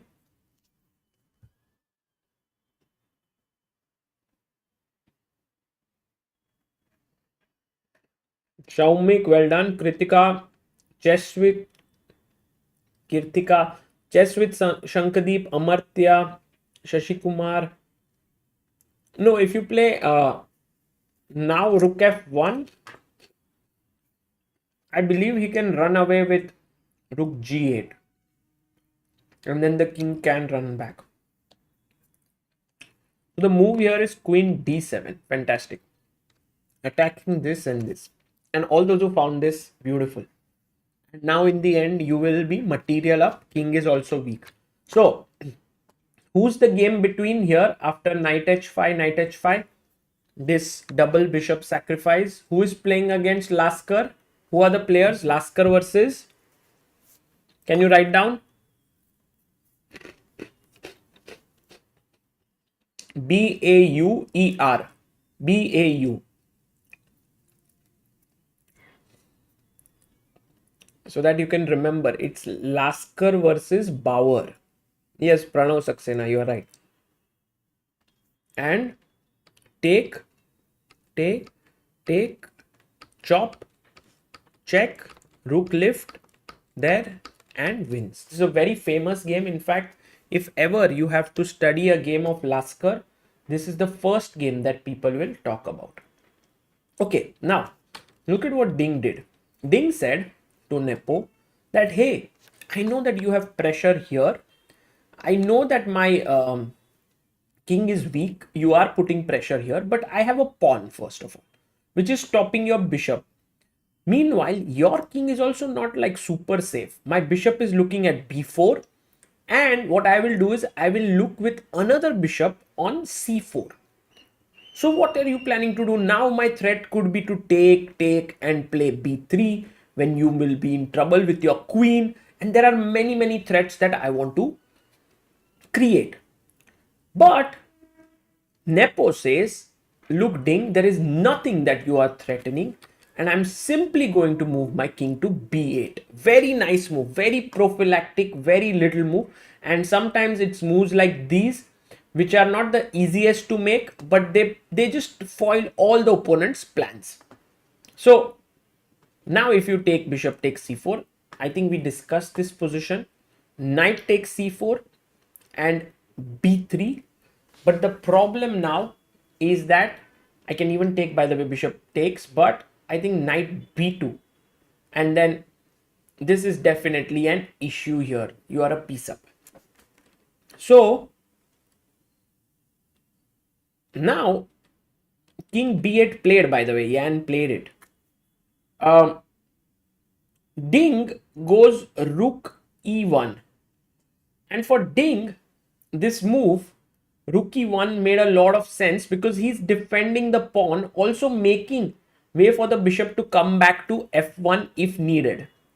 But here is where Yan unleashes his great move and great chess. What did Yan Nepomniachtchi play? He's already made his move, but you guys are not aware. You are here watching this. Come on. What do you play?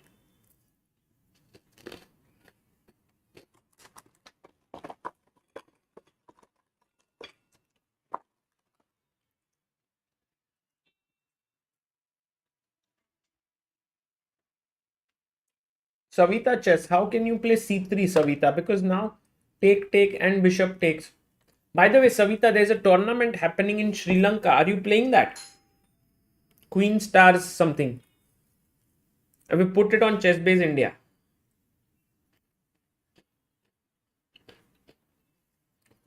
Yes, by the way, the move that was played here is f5.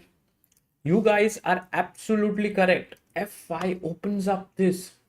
And actually, I think it's almost decisive advantage here for white. For black, sorry. Okay, my first question to all of you amazing players in the chat. What is the problem to e takes f5? Can you tell me? What is the problem here?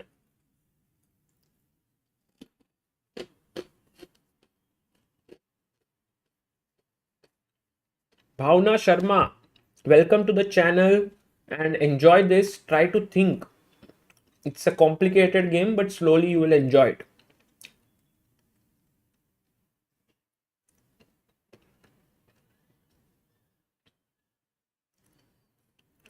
It is quite possible that Ding might have missed this one, but maybe not. The move here is the very, very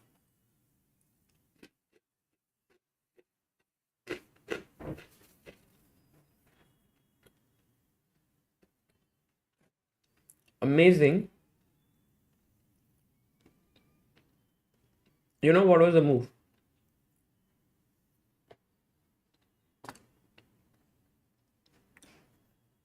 Rook takes d4. This hasn't happened,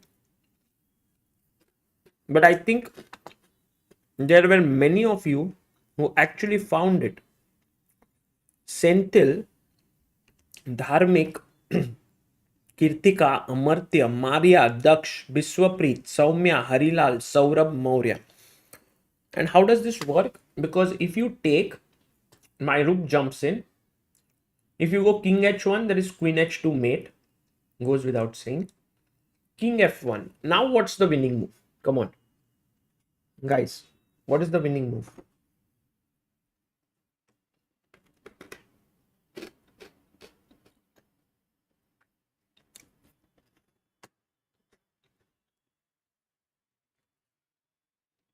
Think carefully.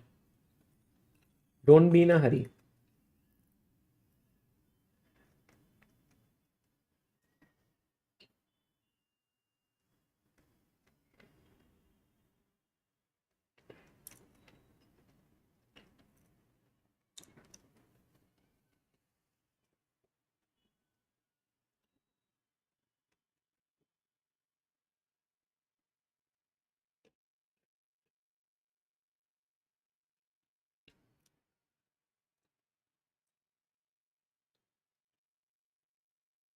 Yes, let's see what are the moves suggested. Rook takes f2 and queen h2. Both are winning, but rook takes f2 is just game over. It's not so easy to see. But I think what can be missed very easily is the fact that after check here, okay, king f1, queen g2 mate is to be seen, but king e3, what is the winning move here? Let's see who's the first one. Let's see who's the first name that comes here. Dharmik Thanki, well done Dharmik. Harilal, Kirtika, Biswapreet, Saumik, Naitik, Daksh, Senthil, Anurag, Awaken Youth. We have more than 25 people who have answered this. Wow, 26, 28, 29. The bishop pops out from here and it's game over. Checkmate ho gaya. So, f5. What is f5 all about? f5 is all about opening up this diagonal. But Ding might say that look, I already have a bishop here and a rook here. So I'm not really afraid of f5, and if I can trade these bishops, it will be to my advantage. That's what Ding can think. But then what will Ding play if he's thinking that? Because he's kind of cramped down for space also. Here's one small move that leads to big difference. Let's say if you play queen e2. Why is this bad? Now what changed because of this, and what is the winning move for black?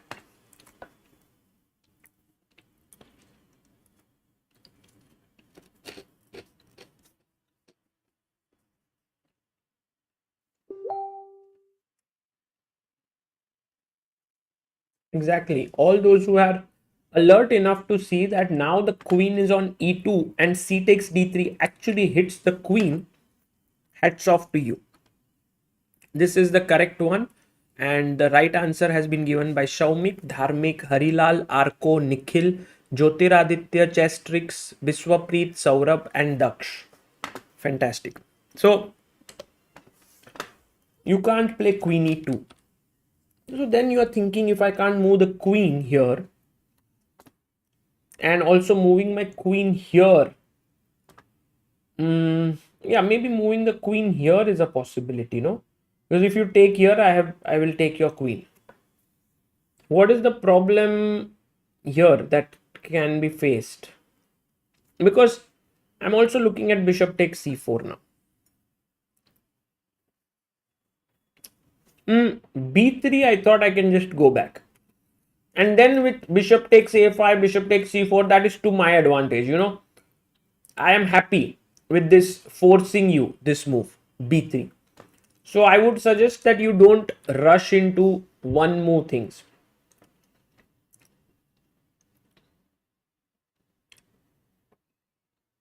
Saurajit Saha, I like your move a lot, Saurajit. Beautiful. Shaunak, yes, I will do the Dawn analysis once or twice in this World Championship match. Nuran Hisan, yes, scientist Anirudh, just put your bishop here. The move actually defends the queen and prepares c takes d3. And if you take on c4, then now I have a choice between taking on e4 with the pawn or even with the bishop here hitting the queen. And with this, it's a totally winning position here for white, for black. So this is how f5 has created some sort of crisis for white, because white is running out of moves. White cannot move his bishop here, e4 is hanging. White cannot move his bishop this side because then doesn't help in any way. There are moves like knight b3 later which can happen. There are moves like fe4. Let's say if I just pass the move, I go king h1. How does black continue the attack is a question that comes to my mind.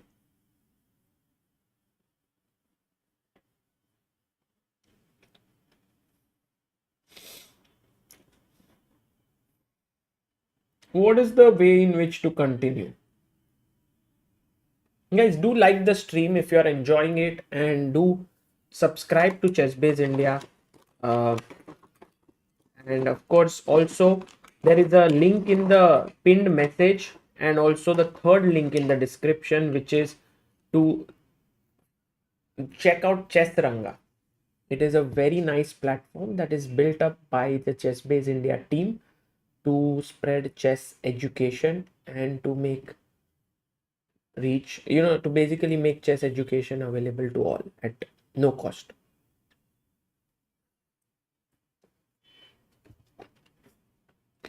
Venkat Prakash, Saurabh Maurya, Soumya Agarwal, all of you want to play e5 and f6. Actually, these are not very intuitive moves, you know, because e5, while I do understand the point that if you take with the pawn, the bishop is hanging.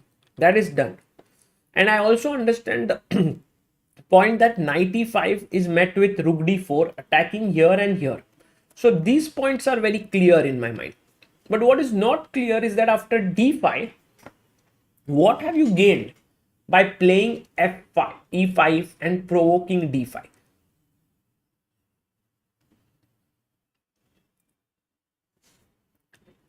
Vadiraj Kulai says, we honestly missed this in the last World Championship. Commentary by makes this 7-hour long matches enjoyable. Well, I have also, you know, we played today a game on Lichess. We played with this h3 line. We also prepared some positions on the second world champion Laskar. So it's not just about following this match. It's also about chess improvement. I think if you follow it, you will get better. But I don't understand, like if you play fe4 now, I'll take with the bishop. Now bishop d5 is possible. Take. This is one way to play. And black is a pawn up. Or you can just wait here and say, like, you know, I'm not in a hurry. I'm just improving my position. And later on, I will take here with my structure even stronger. The other idea here could be bishop g7, putting pressure on d4. Because then this pawn is weak and it's not so easy to continue. But then bishop takes b4 is falling. Bishop takes d4 falls. Bishop takes a5. Queen takes a5. Yeah, and I don't know, maybe rook c4. There's bishop f2 because the king has moved. So yeah, there are these little nuances, and in all of the variations, it turns out that the black king is absolutely safe on b8.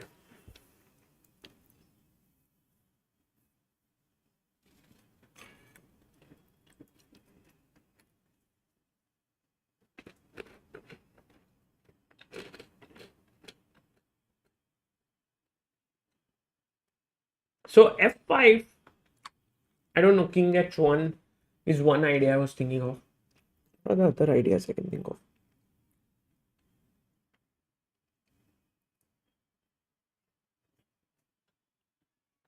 I can't even think of too many ideas here. And I'm not so sure what Ding is going to do. Because black has a clear-cut plan. f6, e5, f6, bishop d6. Black has so many plans here, and also his knight and pawns have been very well placed. For all those who were thinking that how did Ding land up in such a lost position, we only have to go back a few moves, because it's just out of the opening h3. Ding's opening clearly backfired on him today. He tried to be creative with this move h3 in the opening, but black was just there. And I think here is where Ding made a big mistake. I would say knight f6. He should have taken on c5. I don't know why he did not take. He just took here. And then from here, look at this point onwards, Nepo's moves. c4, excellent move. Queen c7, brilliant move. Rook g8, fantastic move. Rook c1, long castle, tremendous move. Bishop d3, king b8, prophylactic move. Rook e1, f5, amazing move. And now we are here right now with 30 minutes only left for Ding, who has to play 22 moves already. You know, this game is gone, I would say. If Ding saves this, Nepo would be just livid with himself.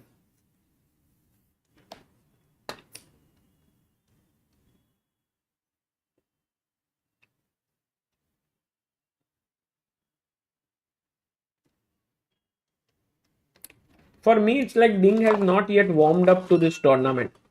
He came, they gave him to stay in the St. Regis hotel, which is the official hotel. He said that he doesn't like this hotel. He changed his hotel.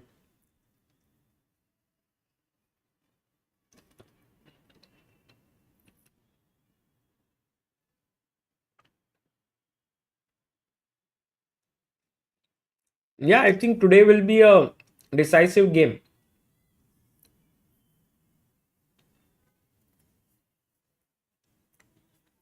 Vivan says it's amazing to see how top players get winning positions out of small inaccuracies. True, true. Okay, while Ding thinks, here's another game of Lasker that I wanted to share with you. It's one of my um, favorite positions.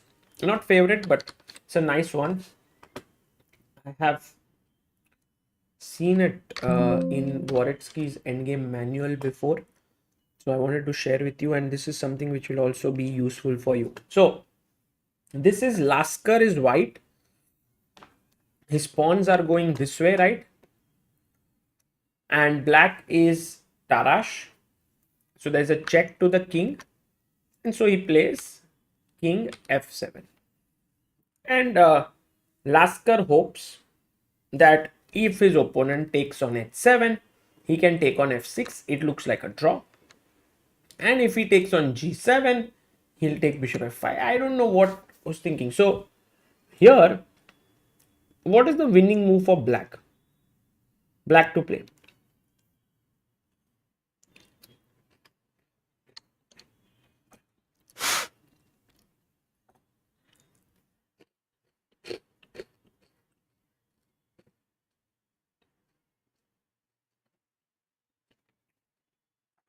What will...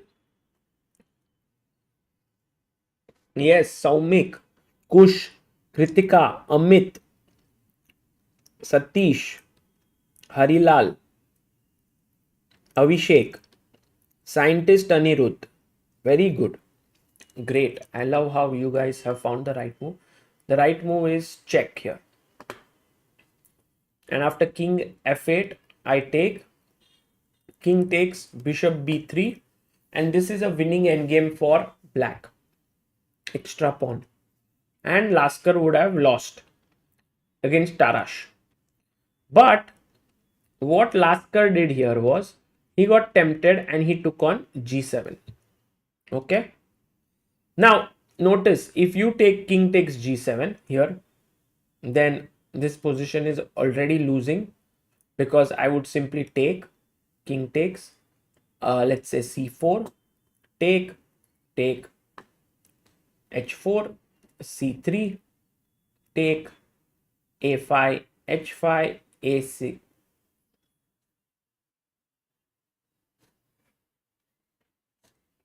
a3. Oh, maybe this is a draw, no? Yeah, this is a draw, sorry. So bishop, maybe king g7, bishop h7, king h7. I should find some other way to win.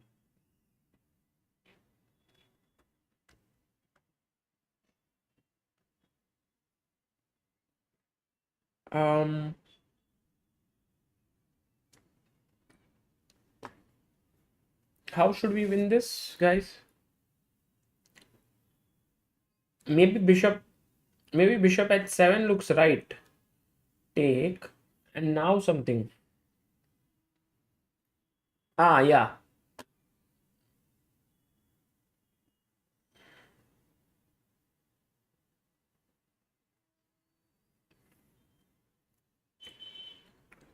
King f5, huh? But king f5, h4. This is what we'll see in the game. So in the game, what happened? Let's just look at it. Bishop g7. He took bishop f5, king f5, king g7, a5. And now Lasker found this brilliant move, h4, king g4, and now find the move here for white. What does white play to hold the draw? A very important move. It's one of those moves where you want to go to the other side, like here, to win the pawns, but you do it in a way where you force your opponent to lose time. Siddhant, you are right. Saumik, you are right. Because see, if you go king f6 here, now I'm not forced to move anything. So I can actually go c4, b takes, king e5, c3 takes, a4, king d4, a3, and no one can stop this pawn, a2, a1. But you go king g6 first, threatening h5. This is a very typical idea in endgame, that you use your pawn to sort of gain time. So he takes here, and now you come this side when you have pushed him away. And now in the same position, this c4 idea does not work at all, because a4 you are coming not here, but you are coming from this side. So king g3, king here, takes, and a draw was agreed. So that was a very critical move here, which was king g6, pushing him away. Now, the move that we were a bit confused about here was king takes g7, bishop takes h7. No, sorry. Here, what should be black's winning move? Maybe bishop e6 is the winning idea. Yeah? And taking on h7 might not be winning actually. It is winning. Take. And as you all have rightly found, in fact, king f6 was the only winning move here.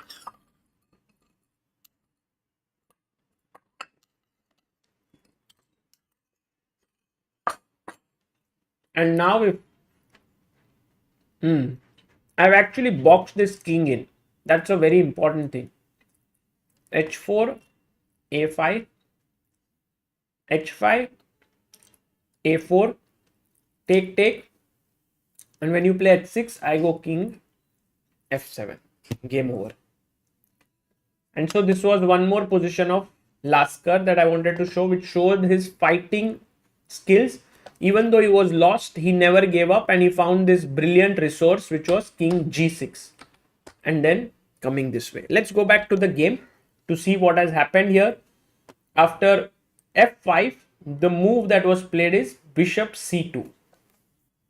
So Ding is waiting for Nepo to sort of hit the final shot here. But I think Nepo's next move is ultra clear. Because we know that e takes f5 is not really a threat because of rook takes d4. Right, e takes f5. Let's imagine I play f6. E takes f5 is not really a threat because of rook takes d4. And you can never take because of rook g2 and queen h2 and so on. So that's the reason why you don't have to worry about this central tension.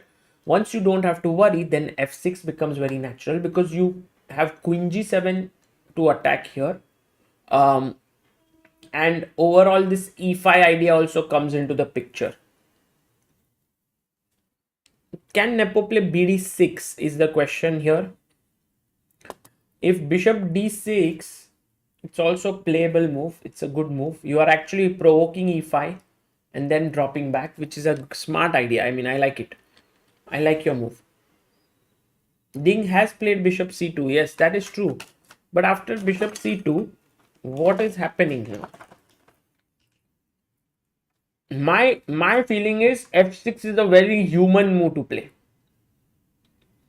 Knight c6 is also a human way to play, attacking d4.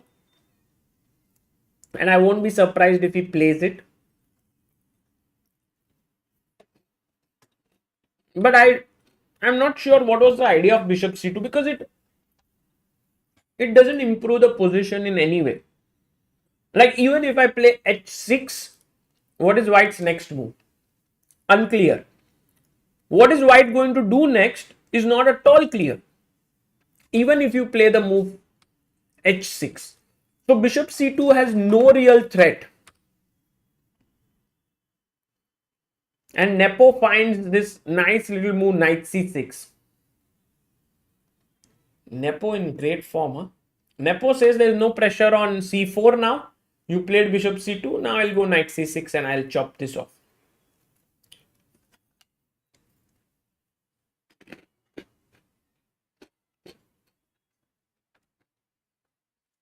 This is game over, right, guys?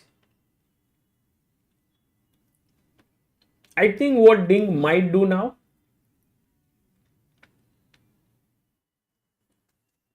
firstly, there is a move bishop b1. But I don't know. I mean, bishop b1, knight d4, knight d4, rook d4. And now comes a very important defensive move. Can you find it? This is white to play, which he shouldn't fall for, such little tricks.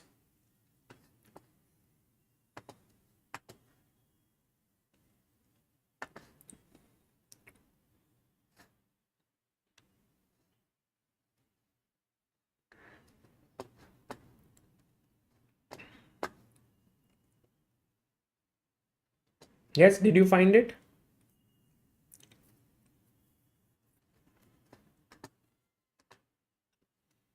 The move is bishop f4. And I'm proud of all of you who have found this. Aradhya, Shaumik, Meena, Dharmik, Anirudh, Shankadeep, Mubin, Harilal, Srirang, and Arnav. So the move here is bishop f4. Krishna Kumar, thank you so much for your super chat. He says, thanks Sagar for bringing live action of World Championship for us. Thank you so much. So bishop f4, the idea is now I'm taking here with a check. And even if you win the queen, there is an intermediate check. So it doesn't work. So that's the reason why knight d4 would be a mistake. And bishop b1 is something that Ding might try. But the other move which might be tried is bishop to g5. For this move, what is the move that comes to your mind for black? Because now I'm attacking your rook here. There is a very strong move that you can play, black to play. Vivan says, what if bishop f4 e5? But Vivan, maybe queen d4 works there.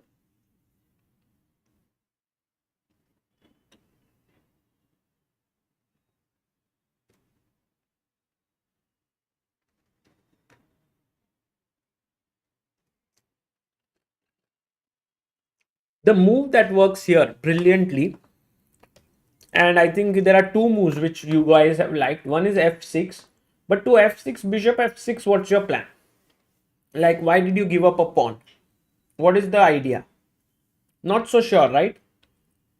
The other move here is actually rook takes g5. And this move has been suggested by Harilal, Shankdeep, Dharmik, Meena, Anirudh, Arnav, Adhisan, not Adhiban, but Adhisan, Priyansh, Sharvil, and Sambhu. And once you take here, I now take on d4, and I have this knight beautifully located with the rook looking opposite the queen. And this is a winning position for black once again. So with a very good play. So bishop g5 meets with rook g5. Bishop b1, we were talking about, like, knight d4 was a bad move. But then black can actually take here. This is what, like, now I'm attacking f3. So you will play bishop e4. Oh, by the way, this has happened. What we just discussed has happened. Bishop g5 has happened on the board. Bishop to g5. Guys, that is done now. Take it from me in writing that Nepo is sacking his rook here on g5.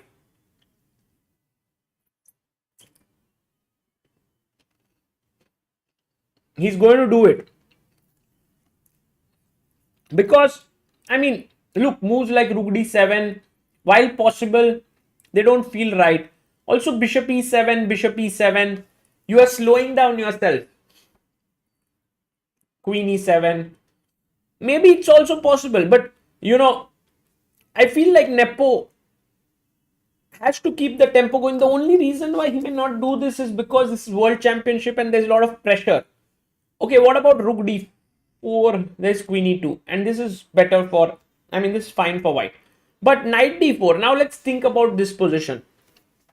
Would Nepo, looking at this position, tell himself that I need to go for this? So he will first think to himself, what am I threatening now? I am threatening knight to b3, right? Knight to b3 is a threat that I'm attacking your queen and going to win the rook. That is a big threat. So he will think to himself that white needs to move his queen. But where can the queen go?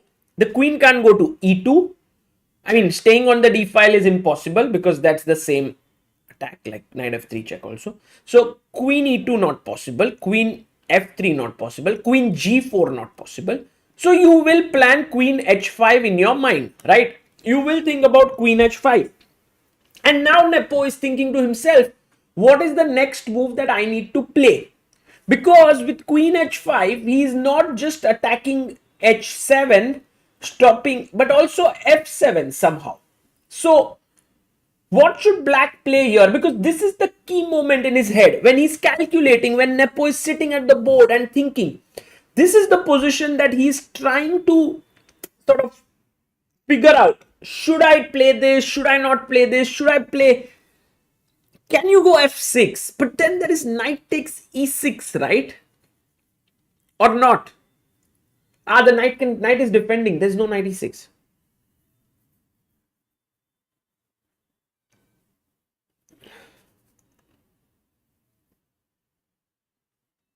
Think. What are the moves that come to your head right now? Queen f4. But queen f4, you have no threat as such. You are not attacking anything. Maybe there's no threat. Queen f4 seems not like I can just take on f7 maybe. But it's possible. Something, yes, f6. I mean, all those who have said f6 here. Harilal, Vivan, Shaumik, Srirang, Merina, Srini, Shruti, Priyansh, Akashdeep, Arnav, Rachit. What does he do then? So now you go deeper. As white, you are thinking to yourself, should I take the pawn on h7? That is one. I can't take the pawn on e6. It's defended. Should I take my knight to f7? And you are thinking about these possibilities, and you're telling yourself, I'm an exchange down right. I'm an exchange up right now as white. Black is an exchange down. So let's first start with the most natural move, which is knight f3, because I'm challenging your knight here. The problem now is, I guess you see it, right? What's the problem? Black to play. What is the problem now? Yes, Adisan, you are right. Adisan is absolutely correct. Shaumik, you are right. Meena, you are right. Anirudh, you are right. Arnav, you are right.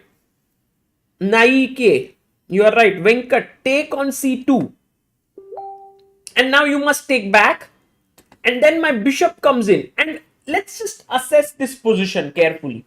I mean, for Nepo, this is easy to assess such a position. 1, 2, 3, 4, 5, 6, 7. And he has 1, 2, 3, 4, 5. Also, look at this bishop here. Very powerful. These pawns are also very strong. The other bishop can come to d6 and e5. And it is completely winning. Narendra Bhatt says, can you call on the last day Biswa Samay Vaibhav? It will be a nostalgic feeling. I will ask them to come on one of the days for the World Championship stream. It would be amazing. But yeah, I will definitely ask them. So going back here,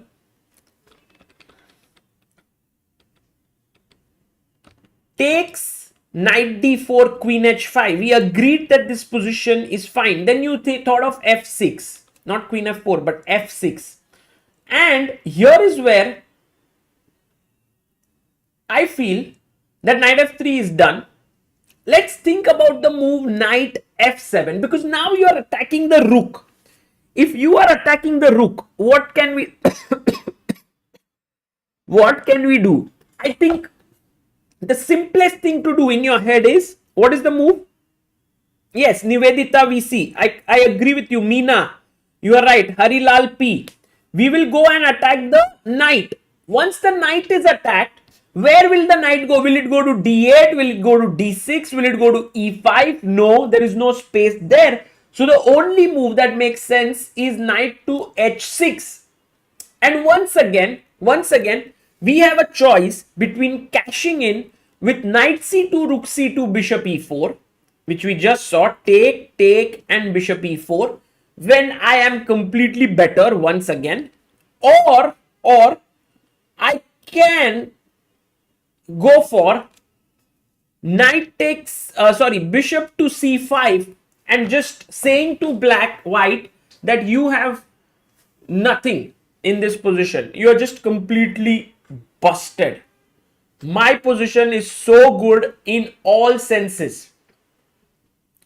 By the way, Nepo has taken rook takes g5. Nepo OP in the chat, guys. Nepo playing beautiful chess today. Playing some of his best chess. Knight takes g5. Ding had no choice but to take.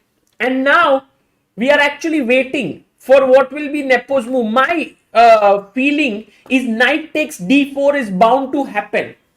What is your feeling? In the chat, guys, do you think bishop h6 is what Daksh is saying? Daksh, actually, I like your move, bishop h6. Only problem which I find is queen h5. If queen h5 was not really happening, bishop h6 looked pretty good.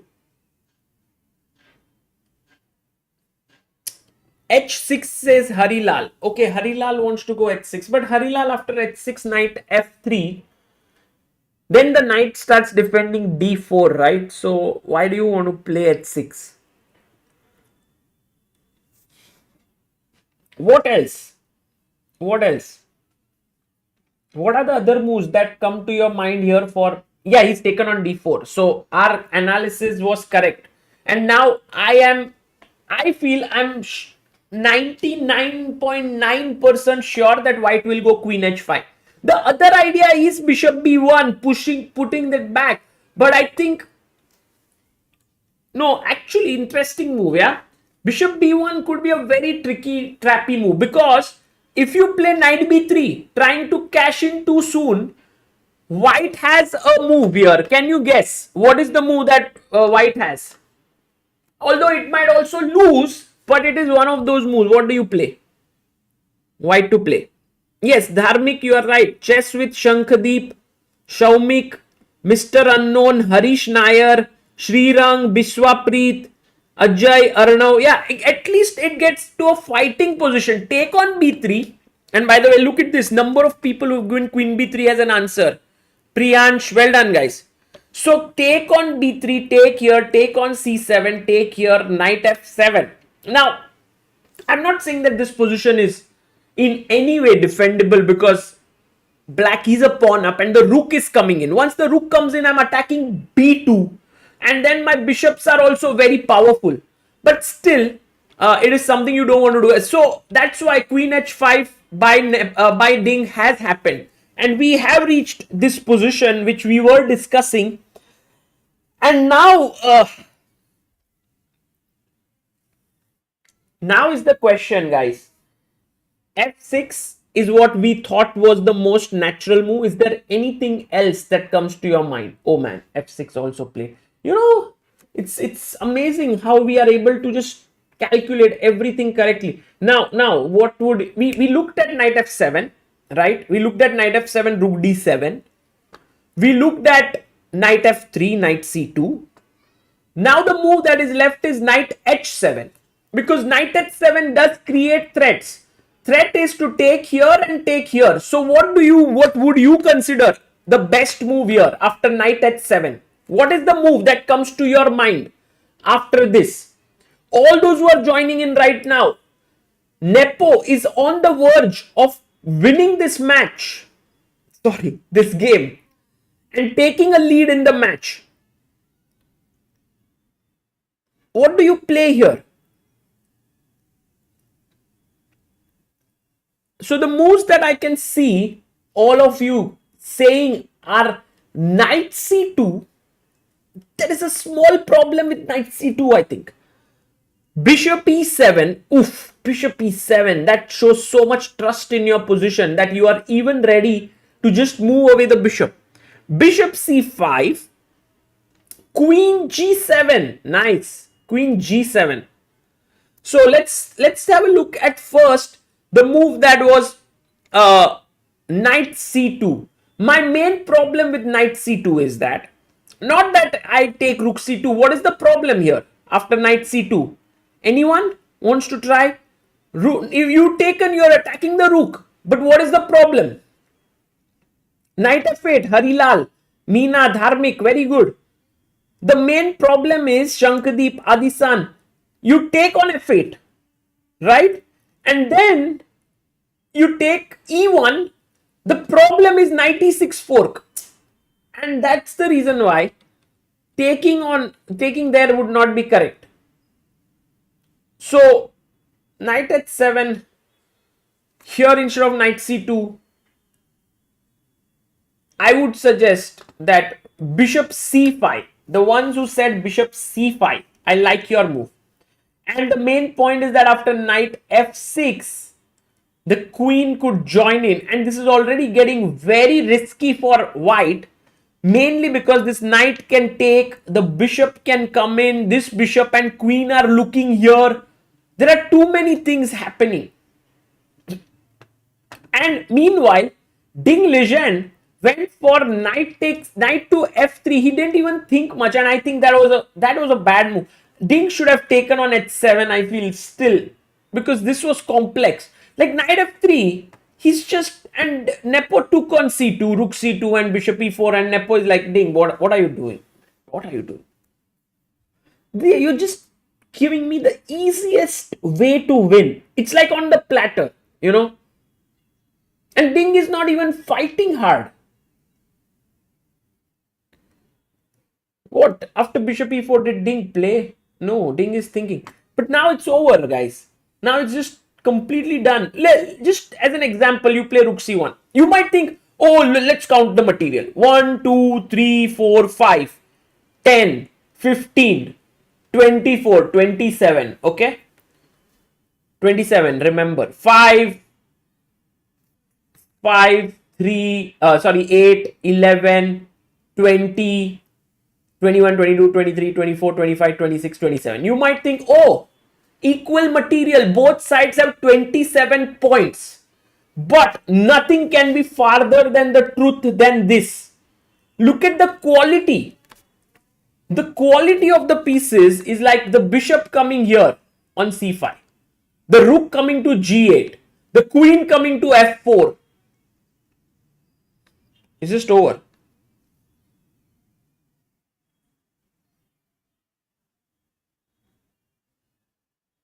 Ding resigned? What? No, come on. Ding will not resign so soon.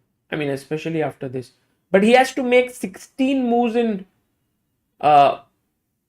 He has to make 16 moves in 15 minutes. Rook d2 played by him. Okay, let's think now. Now, this is your chance, guys. All of you at home, just focus. You are at the World Championship match. You are playing this, and you have to beat your opponent because it's not over until it's over. You might be in your mind, you're like, oh, आज तो जीतेंगे, party करेंगे, tomorrow is rest day, oh, I'll enjoy, I'll go and order pizza and all. So and then you play bishop f3 because you're like, ah, yes, if queen f3, then I will take rook takes d2. But all of a sudden you miss an intermediate check. And then all of a sudden white gets a winning position because this bishop is so important here. So, here is my request to you. Think hard. What will you play here as black? Black to play. What will you do? Rakshit says, I'm not at World Championship, Sagar. I'm at my hostel room. Tomorrow is my exam. Rakshit, think about the exam. Tension.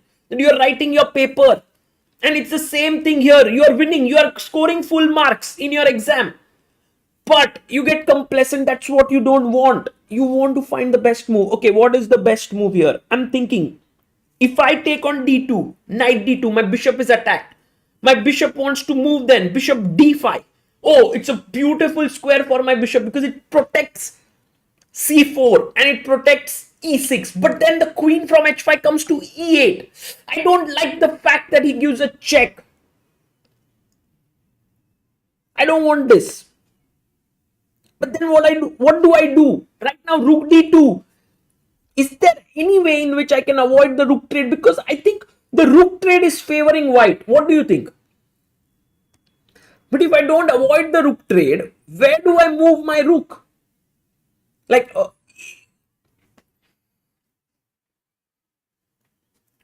what's the suggestion, guys? What is the suggestion that you have here?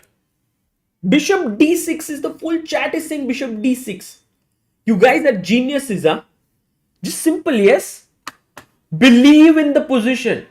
As Master Uguay would say, you just have to believe. You know, bishop d6 is a move which we would never play if we are stressed. It's a move that comes out of the belief in your position. Knowing that, you know, I don't need to rush. It's knowing in the inherent strength of your pieces. The bishop here, the rook going to g8, the bishop coming to d6, looking here. That's when you can play bishop d6, a move like bishop d6. And then you are ready to move your rook here. Also, don't forget that this pawn supported by the bishop is a monster. Rakshit says, I would play bishop d5 if it was my game. Maybe yes, even fine. It's playable. But the problem is that after bishop d5, white goes for the move knight d4 and attacks you. Suddenly, like, you know, the momentum is shifting. You have to defend against e6.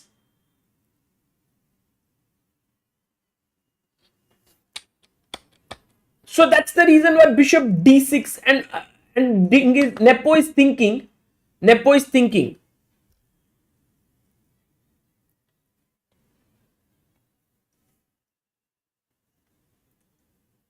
Guys, try to use this opportunity. All those who are trying to become strong players, use this opportunity to, when you are losing winning positions. I have heard so many times good players saying, oh, I get winning positions but then I lose them. It's because at such moments you switch off your brain, you go into that intuitive thinking, and when one does that, then mistakes start to happen. So for example, just a good question here, and let's see if you guys are sharp enough. If bishop d6, okay, and I play the move rook c1, what is a winning move here for black to play? Think, because calculation is the key.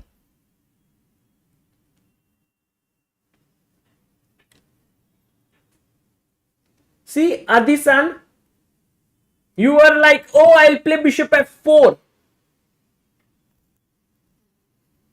But bishop f4 does not work.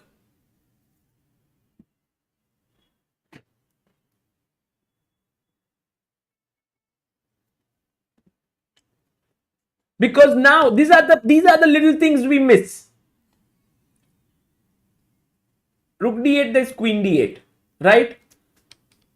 I know maybe you saw this, but what did you miss?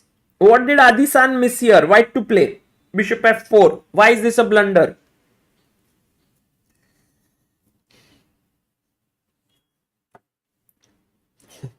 Adi-san is saying typed in a hurry. Sorry, okay. Priyansh Patel, you are right. Shankdeep, you are right. Rook takes c4, attacking the queen, and here. So that's the reason why the right move was bishop takes f3. And the point was queen takes f3 is met with disco diwane. Ankur, you are right. Bishop h2 check and winning the rook here. Piece up. So bishop d6 is played by Nepo. Nepo has managed to play bishop d6. Great move. He trusts in his position.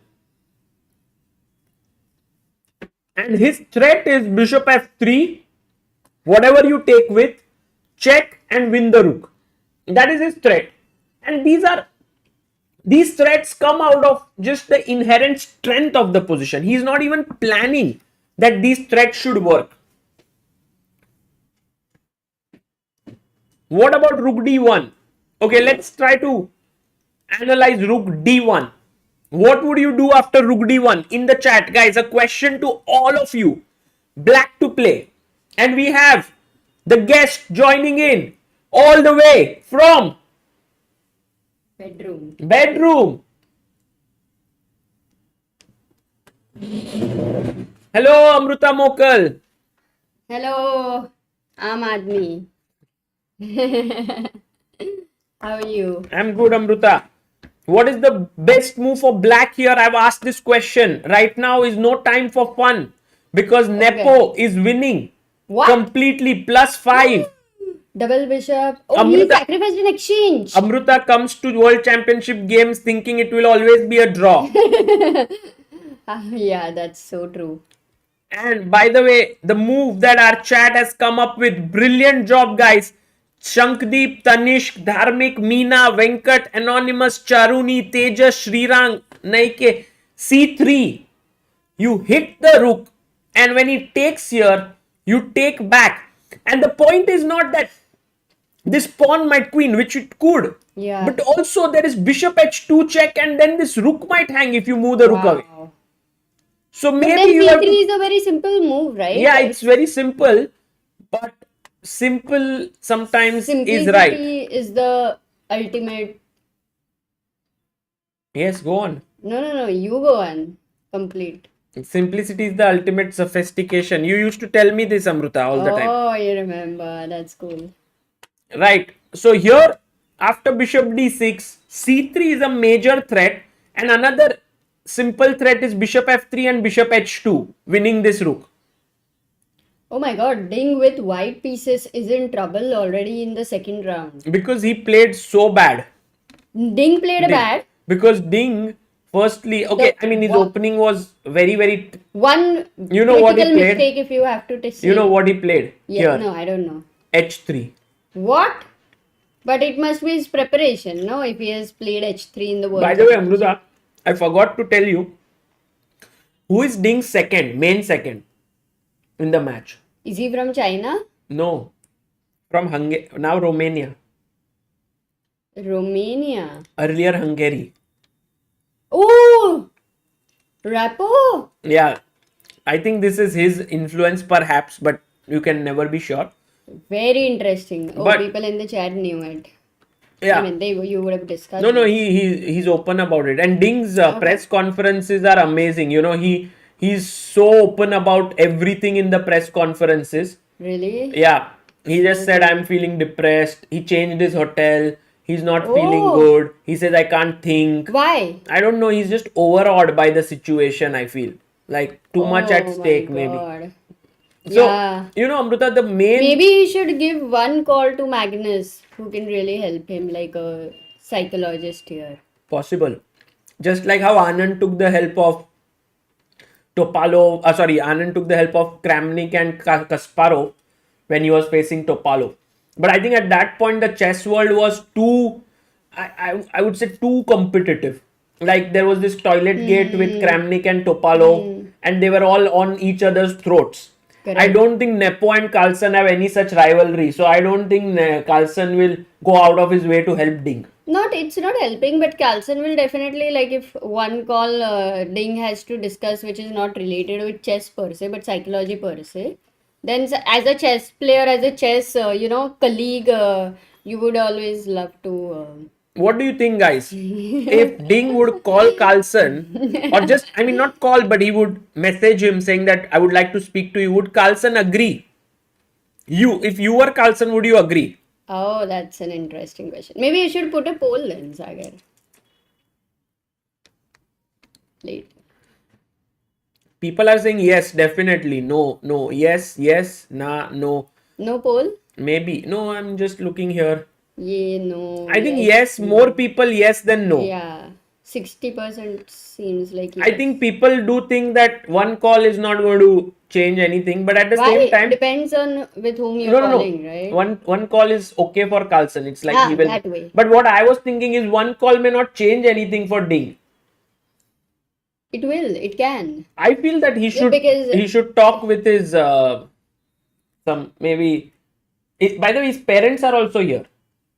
Ding has come with No, his but they have parents. not played the World Championship before. It's not gonna change. They can. But then give- Ding can also call Vishy Anand. He's played World Championship.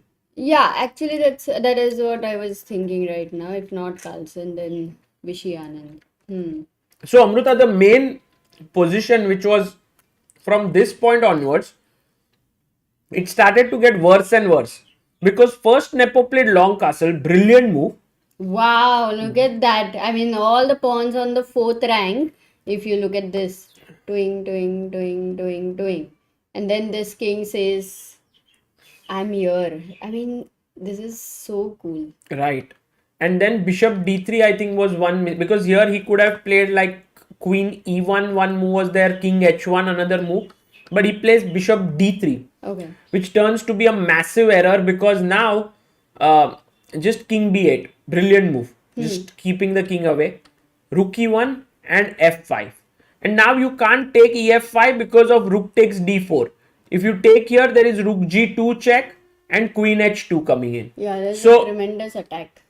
So he couldn't, all this tension is so much, it's like all the tension is in black's favor. And so he played bishop c2, knight went back, now d4 is weak. He tried to come out with some move here, but then exchange sack and take here. Now the threat is knight b3 to win material, So he went queen h5. Even the exchange sack, he didn't have to make it like a, very difficult, and it was just very natural for him to play like this. And Nepo's style is like this. So, yeah, but what happened to the so then this, are you showing this only for me? Because No, people have f6. seen it, right? Yeah, yeah. So take on c2, Hmm. take on c2, bishop e4. And now after rook d2, we reach this live position with bishop d6, where Ding has only 5 minutes left to make 15 moves with no Oh, increment. so that rook d1 he had not played. Mhm. Okay, rook d1 he will not play. I thought that was the position. A small trick for white, live position. Queen h6, rook f8, knight d4, queen e7. Queen h6, rook f8, knight d4, queen e7. Oops. Rook, yeah, Yeah. maybe we can ask the chat.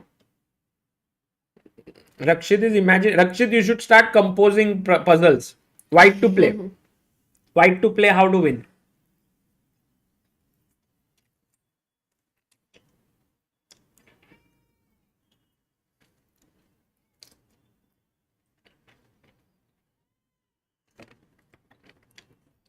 Yeah. Yes. People are alert. Take, check, and you win the queen. Nice. Amruta, I have a feeling Hmm. that Ding might just resign the game. This one. No, but he might make one more move. Yeah, this one is definitely something. Also, if he's saying all of this in interview, which means Nepo has a factor to know about. Yeah. Clearly. Everyone was like, don't reveal so much, Ding. Or everyone was saying, Ding is too pure for the chess world or something. By the No, way, one but more question. What about this move? that's what you played na right now. Rook f8. No, not rook f8 is not the best. He was just trying to create. Acha. Okay. But But for queen h6, rook f8. Suppose rook f8. no, Let's why say. rook f8? Take Oh, this. acha. Anyway, gf3. And then It's rook embarrassing. g8. Yeah. And then king h1. And then bishop f4. Hmm. Yeah, so queen on h6, rook on d2 is a pattern to observe. But you know what, Sagar? Ding must have said whatever he feels and very purely in that sense, without any doubt. But this loss also makes him more alert in the sense. Because a draw sometimes doesn't have that much impact as much as a loss has on you. Yeah. And it helps you So you are to. saying that the loss might be blessing in disguise. Yes, that's what I am saying. You know, Amruta is very positive in general.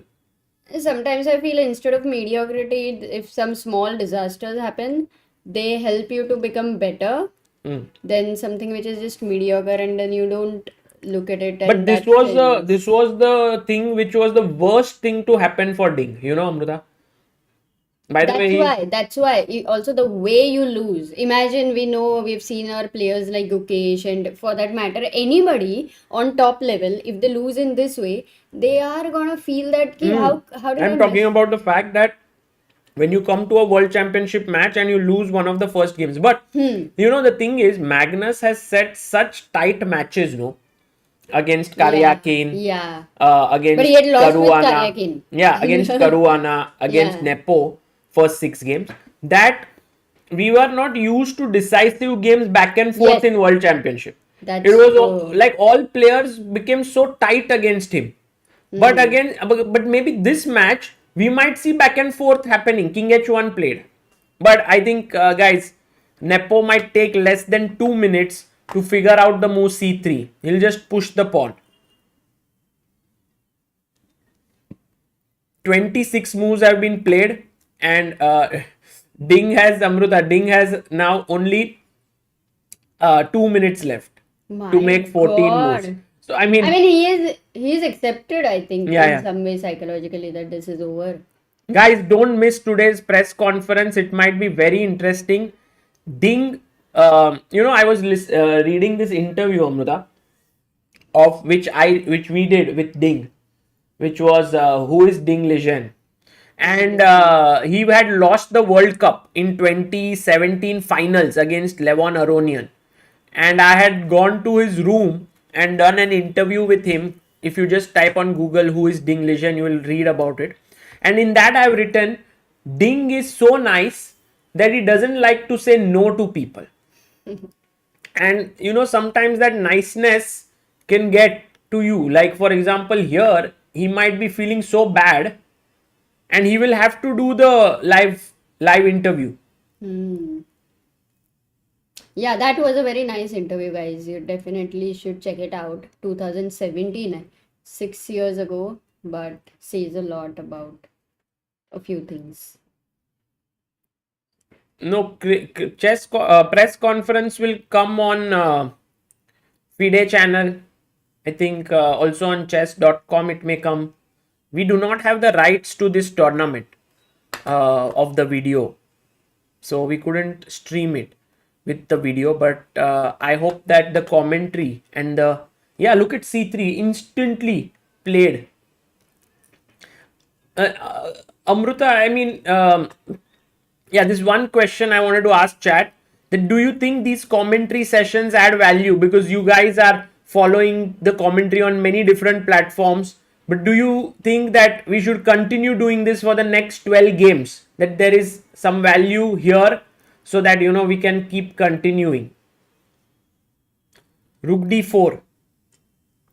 Of course, yes, definitely, yes. It is fun. Yes.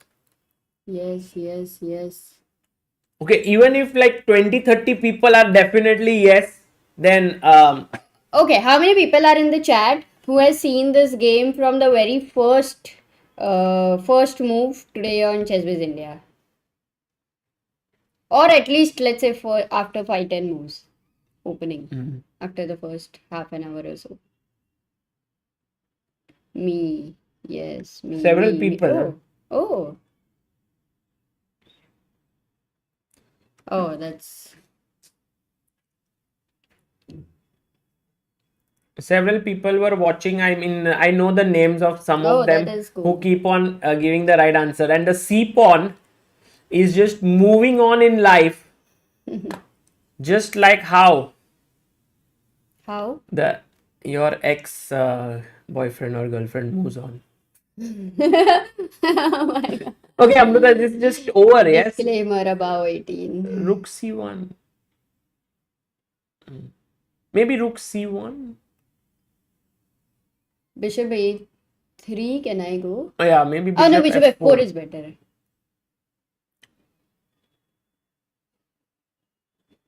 Rao Sahib says something interesting. Actually, not looking at the players themselves and looking at their game only makes us understand calculations and tactics better. Okay, that's an interesting point of view. Different point of view.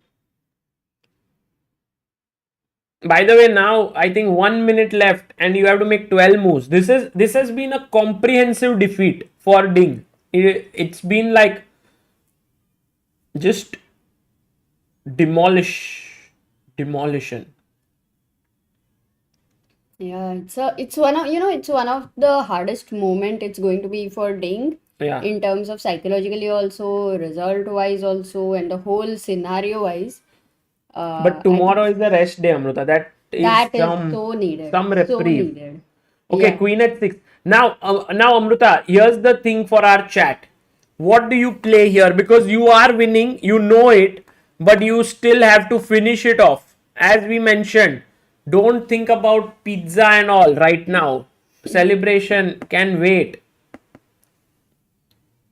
What do you play?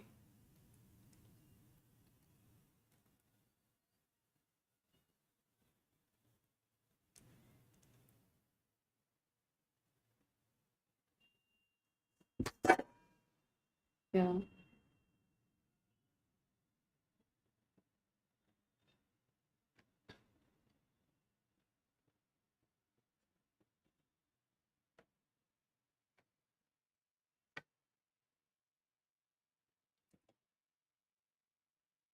What is the move that our chat So has two mentioned? moves, yeah. They are. Look at this. Same. I knew it, Amruta, that the chat is going to blunder. Oh. Bishop I f4, is not a good move, guys. Oh, It's like coming close to victory and nice. losing. But most of the people, Vinita. Vinita, Nandini, Vaibhav, Jyotiraditya, Saksham, Roshan, Naike, Vadiraj, Aradhya, and Runal. Yeah, just and take here, and you are losing now from a winning position. All the Bishop F4 guys have got a good scolding from Not scolding. Also, Bishop A3 is not so clear, perhaps, but I think it's much better. Queen D8. I guess he might do this. Queen E3 attacking here. You Yeah, have to Queen be a B3 little check and careful. maybe some. Though, of course, it's really bad or anyway. But But what are you suggesting the best move would be? Bishop F3 or what? maybe here is where Rook C3 suggested Rook G8. Rook G8 should be possible. But what about, and he played it. Look at this. This is what Nepo is so good. E5, Amrita. Look at this move. E5. Now, your rook does not have space. It's trapped. Can you see? Oh. You can't go No, here. Rook D2. If you go here, I queen. Your queen is stopped. Ooh. If you go here, I take. Resign. Oh, he resigned. Resign. Ding Liren has resigned. Nepomniachtchi scores the first win of the World Championship 2023, leading the match 1.5. Wow! 29 moves में game खत्म. Game over in just 29 moves. Oh my god. Someone is asking why not Bishop F3 and then Queen C3, a double attack here. Adishan. Yes. If Bishop F3, GF3 and Queen C3. GF3, That's a Queen good C3, attacking here and here, it's a perfect recipe again for the game. White is back. But So- what do you think, Sagar? Will Ding strike back or Yeah, I think so. yeah? I also think feel like it's too early in the match to sort of give up, but this is what I had always spoken about, that this match will go in Ding's favor if he does not lose one of the first four games, because that's when you are then in the groove for the match. Yes. But Nepo has managed to strike so early in the match, that is game 2, that it's already now not easy for Ding. Yeah. But I think he will fight back even after losing the second game. Maybe Yeah. not the third game per se, but even if he comes to a point of steadiness, after that he will strike back. Yeah. Let's see. I think it's going to be interesting. This win actually opens things up in a big way, Amrita. Yeah. And I think Ding might just. Why do you think so much pressure? Would it be like the first time World Championship, that kind of a thing? You like, what would be the main reason if you were in Ding's place? Huh. What would be and suppose you're in the state of mind, critical reason would be what? No, I think one of the main reasons is that I am not yet used to this tension and pressure. That is the main thing. Because when he was in World Cup, Tbilisi, it was all knockout, and last he was playing with Aronian. It was also this kind of a round kind of a thing. It was a hall.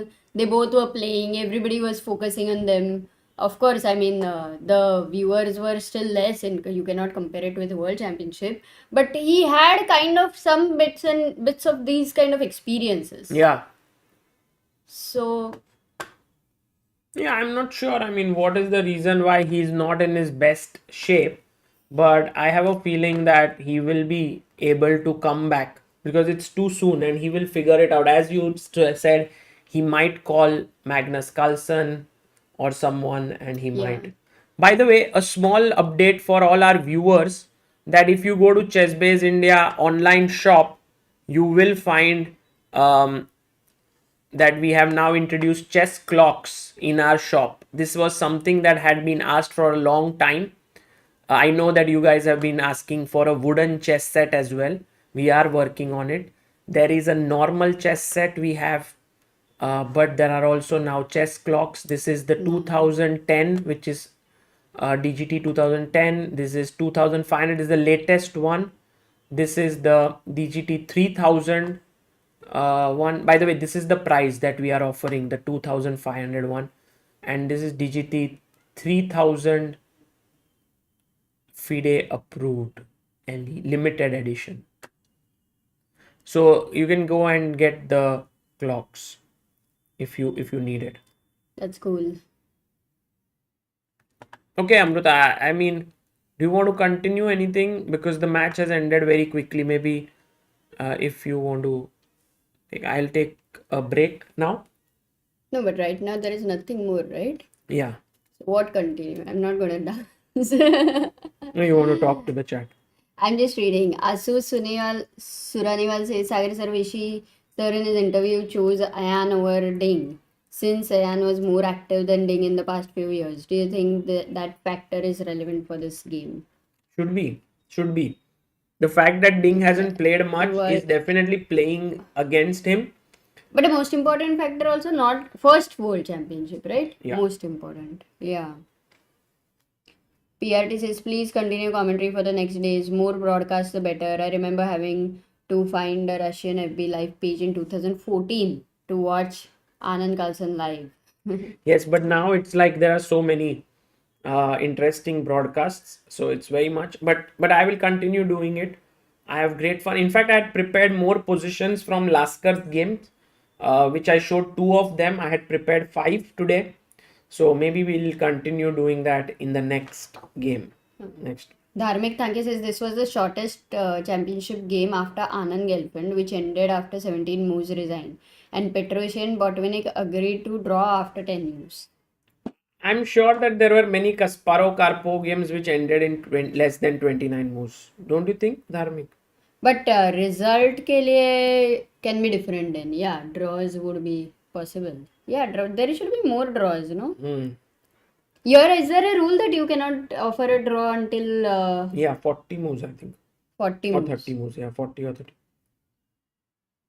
Don't recap later clip and put it on Chessbiz India clip. Yeah, I'll do Dawn recap separately. Maybe Amruta will help to shoot. Bullet Okay. 7 घंटे के classical के बाद नहीं ठीक है so we will If you want to today we play have bullet, you can play. no on this big screen I lose bullet के लिए it's not good. No, I can put up your board and you can play on phone. No, I'll play later. I have some work to do. Listen na, tomorrow Tonight I don't have there is this. no Armageddon. Rukesh won. Oh yeah, that's over. So there is no, it doesn't keep going on every day. Okay, guys, bye. See you. So then at night, maybe guys, I can play a bullet. Sagar sir, can you conduct Amruta, tell another them. tournament from the position of knight d5 gf6 in the match? I don't think today, but next time. What should I tell them, Sagar? Yeah, guys, do subscribe to make an account for Chess Ranga. It's really amazing. Recently, we also met some kids who have been using it. Like we just had mentioned it to them, and after a few days, it was like we saw this also, we saw that also. It was so amazing that it has been super useful for beginners. Of course, for intermediate players also, you can find a lot of amazing material. So Bangalore कब आ रहे हो रक्षित? रक्षित हम बैंगलोर आएंगे या तुम मुंबई आओगे, ये अपनी बेट लगानी पड़ेगी. Okay, so guys, we will see you day after tomorrow for sure, and maybe tonight, maybe tomorrow as well. Until then, bye bye. Chess for Fun says thank you for suggesting about tournament. I was having a bad phase in chess. Finally, I came second today. Oh, you came second. That is cool. Great. Was it useful? Because when you have played from such opening structures, generally the understanding and whatever you are seeing, analyzing it is way more helpful because it adds the practical element as well. So, what did you think about it, guys? Like, should that be continued? Because it was just a trial today. Yeah, maybe I think Srirang Nene asked, can you suggest some books for beginners? Yes, Soviet Chess Primer is a very good book for beginner. My System as well, also written by Nimzovich. The way it is written, it's truly beautiful. Stillman's Endgame and Reassess Your Chess again is very good. Um, these are definitely something I'll absolutely. Cool. So then that will be continued, and I think that can be anytime it's a long games, there is time, then this can be done. Okay, guys. See you soon. Bye bye for now. Let me find how to end the stream.